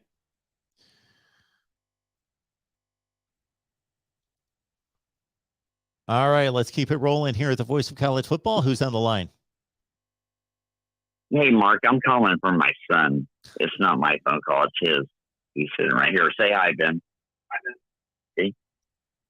Anyway, this is what he wanted to know. How many points did Georgia score? Wait. George. Come on, go along. George, go you know along I with love it. you. They scored 33 Okay, points. so we're setting this up for some kind of knuckleheaded joke. Okay, Oh, 33. absolutely. Here we go. I 33. waited like 30 minutes. Georgia scored 33 points, right? Yes. What is the number of their quarterback? 13, right? 13. Yes. So, how many moon cycles in the year? In the moon cycles of the year, in the Bible story, and God and Satan, all that, it says a third of the angels were thrown to the earth. It was 33 and a third of them. And the score ends up 33, and the quarterback's name was 13. Hey, I'm going to look into this and report back. I think I'm onto something, Mark. Georgia. It's going to be like, what's that guy's name, Tom? We're going to do a Da Vinci Code with you on this. You do that, George. Your mind works like no other. You keep working on that. Hey, listen, Yes. Even Georgia fans love me, so I'm okay. I'm cool. Good night, George. Love you. Oh, man. George. Breaking the rule, calling twice tonight, and then he calls in with that. Welcome into the Voice of College Football. Who's on the line? Hi, I'm Bryson from Chattanooga. Hey, Bryson. How you doing? I am absolutely in a state of euphoria. Well, that's great to hear. I'm glad you're calling night. us. Yeah, I actually just had a short little story I wanted to share. So, back in 1980, when Herschel Walker took the Georgia Bulldogs to the national championship, my dad was on the field of that game. And this year, right before Christmas, he had a stroke, and we didn't know if we were going to still have him around for this year. And I asked, and I was like, we didn't know. So the one thing I wanted for Christmas was to watch the Georgia Bulldogs win a national championship with my dad. And I was just so thankful that I got to do that tonight. And then the way that it happened, it was just, it is completely surreal. Wow. I was in the fetal position on the floor crying, and my dad's blood pressure went up a lot. We checked it right after we won the game. But hopefully he'll start to recover and we can continue to try to figure out what's wrong. But anyways, this whole Stetson Bennett thing has just been wild. I was a doubter from day one. And the whole season I was just screaming, put JT Daniels in. He's going to be better. And I think he proved a lot of people wrong tonight. Not in the most, exaggerated way, but he definitely did what he had to do to get us over the line. And a lot of people are kind of down on the rest of our team, looking forward to next year, saying that we're probably not going to be as good. But I have some hope. We have some real freshman talent in there, in guys like Keely Ringo, and I'm excited. Well, regardless of what happens next year, I certainly would bask in what's going on right now and just bask in your championship. And I hope and pray. And when I say pray, I mean that literally will be for your father there. So I hope everything's good with him. And I'm glad that he got to experience this national championship with you.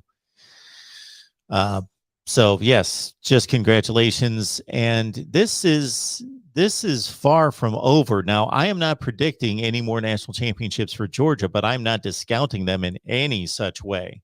This doesn't need to end. Now, to make it all the way there, I would be shocked if they are not in serious contention for national championships in the next few years, because it's obvious they're loaded. Kirby Smart has busted his tail to build what is arguably the best football program in the country.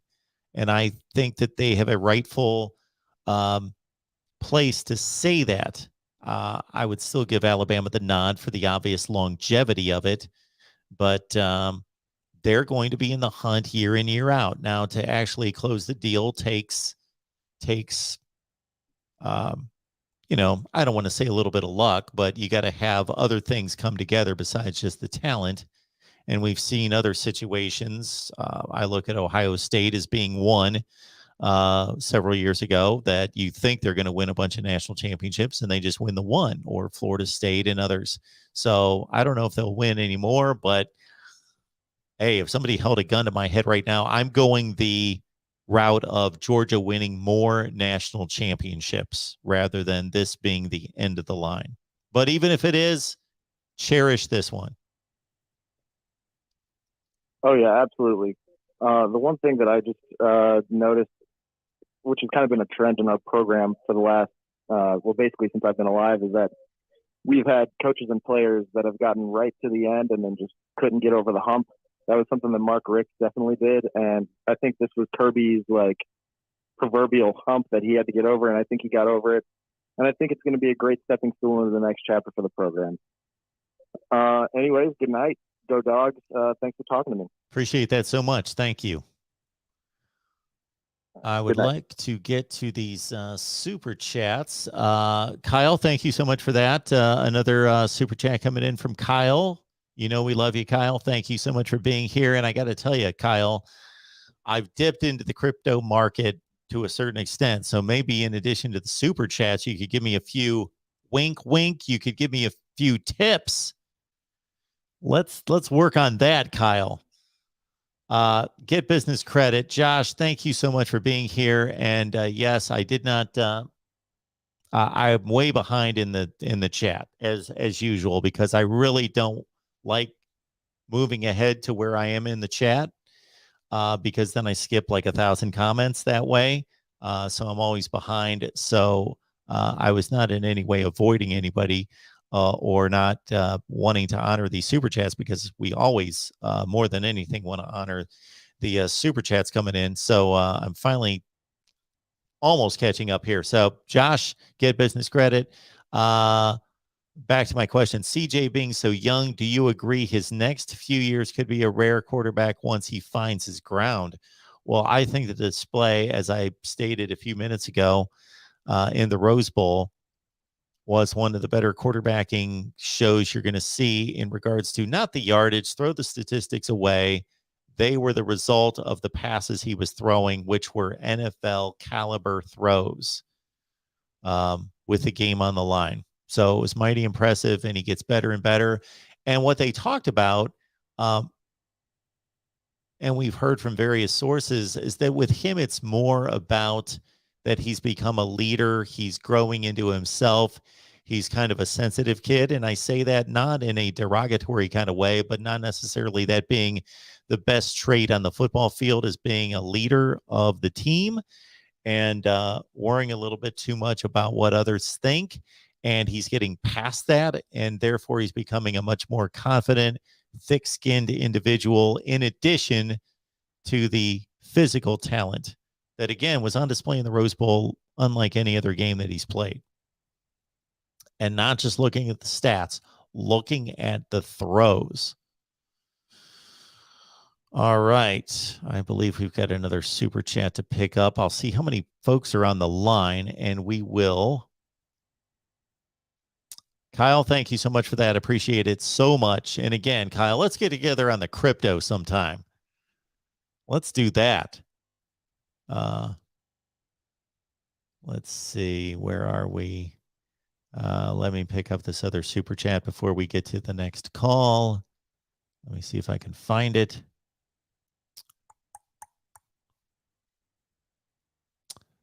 Uncle Rico, appreciate you being here, man. Thank you so much for that. Kyle Pickett is guilt-tripping people for not donating enough. So here is 10. Now my dog won't have food for the week. Go dogs. Uncle Rico, be kind to your dogs. Be good to your dogs. We don't want anything to happen to those precious dogs of yours. Would like to know what kind of dogs you have. My son is a dog trainer, and he's a good one. Welcome into the Voice of College Football. Who's on the line? Jerry W. Jerry. Yeah. What's going on? Well, I just got done watching the game like you did, and just on a real high. I thought it was a really good game. I'm a Kentucky fan. I love the SEC. So I really didn't care who won. I just wanted to see a good game. And I think it was a very good game. And I want to congratulate the Georgia Bulldogs. There's a lot of people in the chat making excuses and, criticizing, being a sore loser. And I've been typing in the chat that, hey, don't be the prodigal son brother. Nobody likes that guy. So don't be him when your team loses, and you can just be gracious and congratulate the other team. And, we'll see you next year. See what happens then. But you have to understand that school that beat you, they have really passionate fans about their team, just like we do about our team. So be happy for them when they win and congratulate them.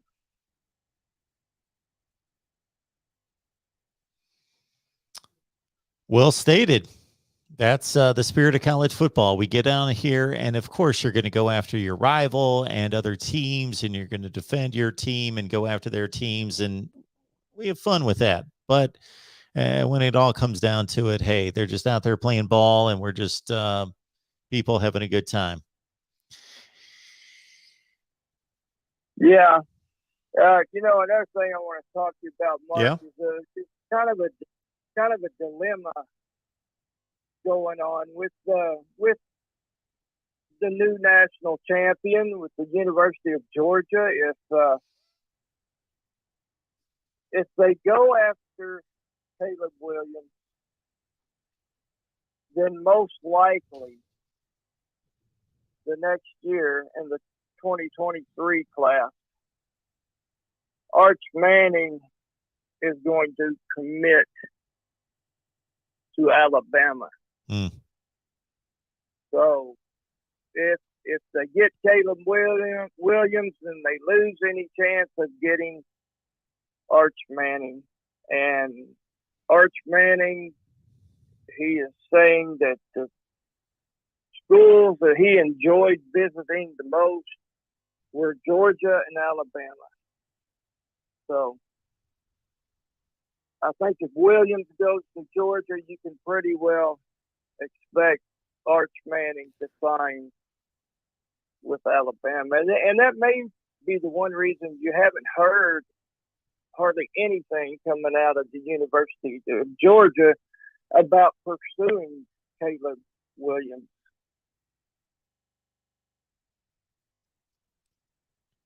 Well, if everything you're stating is accurate, then if I'm Kirby Smart, I'm good with my quarterback room right now. I'm probably going to lose 2 of the 5, but I'm still good with that quarterback room because it's as good as any in the country. And I'd rather have Arch Manning sign in 2023 than have Caleb Williams now. Okay. Is that because you think Arch is that good, or you just don't think Caleb is that good? Well, I think Caleb Williams is a tremendous player, and he's proven to be good to a certain extent. I think the ceiling on Arch Manning is greater from what I understand. I've not watched him play, but I'm just going by what other people say about him, people that know football. And also that I just think that their quarterback room's in a place that they don't need to continue to. It seems ridiculous because my advice to most programs is to stockpile the quarterback room because you're going to lose a few of them. So the strategy that you've got to have at this point is to stockpile them. But for Georgia, my goodness, it's not needed. It's not necessary. I don't know if he's going to be the best quarterback on their team.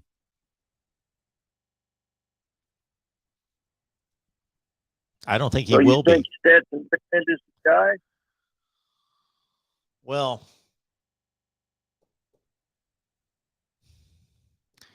they are going to be just as good. They're going to be just as talented next year as they are this year. I'd have to go through and see who they're going to lose to the NFL draft and try to make that assessment of how good they're going to be. But, Stetson Bennett proved it this year. Now he's got supreme confidence. Not that he didn't have it before. So he's proven he can win a national championship with the right situation. I'm not saying he can carry a team to a national championship. He's not Cam Newton, but this is the difference in my opinion between assessing the quarterback situation for any team today versus before NIL is that, in the transfer portal, is that a coaching staff would have an idea of what their plan was for the next, let's say, 3 years, because they'd say, okay, Our sophomore starting quarterback just had a really good season. We project he's going to be around for at least another year, if not 2 years, and he's the starter for the next year or two. He may be good enough to leave early for the NFL draft. Okay, we're good there. Our backup just finished up his redshirt freshman year. He's developing really well. We got him in line to start 2 years from now, and then we got a third, and they could plan. But the way things are happening now with guys jumping in the transfer portal, the best plan is just to grab as many talented players as you can and just assume that if you over recruit, that a couple are going to leave, but that's okay because you got 2 or 3 other ones. Mm-hmm. Yeah, I watched the game on ESPN when Vandergrift played against Gunnar Stockton. Yep. And those Stockton is a year younger than Vandergrift. They beat Stockton's team. Both quarterbacks played well in that high school game last year. And I thought Vandergrift looked good in the Georgia spring game when he got to play a little bit. Yep. I don't think any of them are up to the level of Caleb Williams, though. Okay. All right. Yeah, I haven't seen him play. I have not seen him play. I've seen Caleb Williams play. I've also heard that Caleb Williams and some other quarterbacks are afraid to go to Georgia because of the way that they did Justin Fields. Yeah. That is still working against Georgia when it comes to getting elite quarterbacks. Well, it hasn't been an issue in getting a couple 5 stars that are in the room right now. Well, I appreciate the call, sir. All right. Thank you. Have a good night. All right. We got 2 folks on the line. Let's take these 2 calls, and then I'm going to shut it down for the night. Why don't we do that? Welcome into the Voice of College Football. Who's on the line? Hey, this is Jim Gallagher.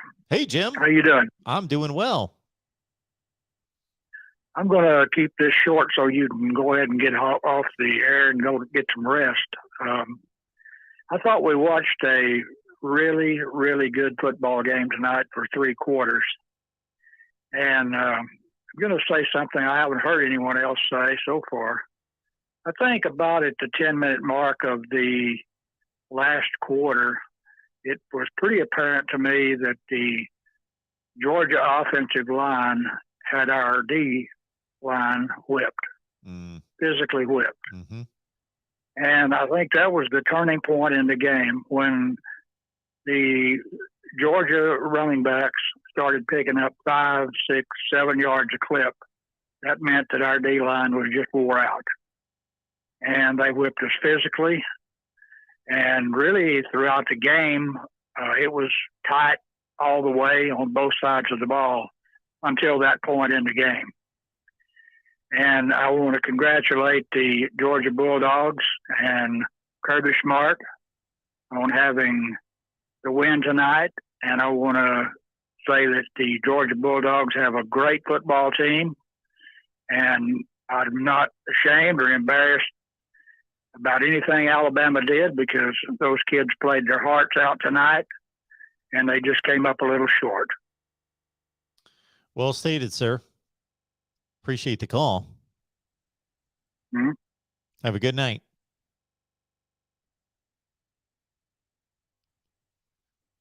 All right. I guess we'll take 2 more calls here at the Voice of College Football. Who's on the line?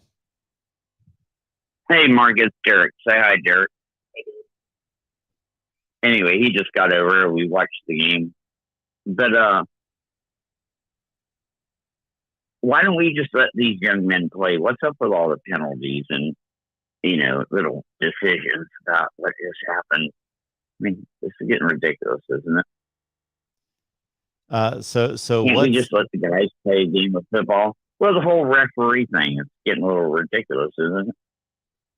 I mean, sometimes you can grab the guy Really? Now, come on. Unfortunately, that call got cut off. I don't know what happened there. Welcome into the Voice of College Football. Who's on the line? Hey, Marcus, Michael, how you doing, sir? Michael, what's going on? Not much. Just left Lucas Oil Stadium a few minutes ago. Just getting something to drink and eat before I head back home to West Lafayette. Okay. Yeah. So how'd it go for you tonight? So just to let everybody hang on just a second, Michael, just to let everybody know what Michael's talking about here. So Michael worked as a freelancer for ESPN at the game in Indianapolis tonight. So it's a little bit loud behind you, Michael, but yeah. So how'd it go tonight? Can you hear me? Yes. How'd it go? It was good. Good. It was good. And I was thinking, I was surprised that nobody scored a touchdown in the first half. It was a defensive struggle. Then I guess on that long, when they had that, White had that long 67-yard run, it's when things started going. And I'm surprised it took so long. But I got to give it to credit for Seth and Bennett having a hell of a game, back-to-back games. Yes, he certainly did. But what's that going to do next year for him in JT Daniels? What is that going to do for him? Yeah, is he going to stay or is one of them going to transfer? I have no idea what he's going to do. I couldn't tell you. I don't know what his aspirations are. I don't know what he believes is his potential toward the next level. Michael, you got plenty of noise on the line. I know a lot's going on. We're going to let you go. Call back some other time. Appreciate it. Are you going to be on tomorrow? We'll be on soon. Yes. All right. Talk to you then, Mark. Have a good one. See ya. Yep. Bye. All right. I think we have about wrapped it up for the night, but we got to Get Business Credits. Send us in a super sticker. Appreciate that. And also said, I'm at max daily super chat limit. Not sure this will even go through, but tomorrow or Wednesday, let's get on a Google Meet. Let's do it. Let me know, Josh. Just hit me up. Don't know if you've got my phone number, but you've got my email. So hit me up, Josh, and we will get together. Definitely. Thank you for that. Shoot. I've got a top 25 coming that actually makes sense. So we've got our final top 25 coming out tomorrow. And then besides that, Miami at 115. Man, I got a request from, I think it was Willie, who said you should put up a graphic that has all your live shows. And so we will start getting that on the line for everyone. So tomorrow, that means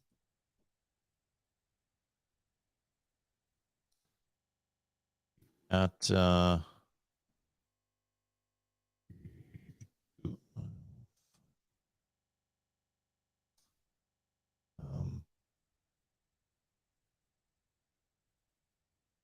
here we go. That's what we got going tomorrow. 1:15 Eastern Time on the Miami channel. Hurricanes live.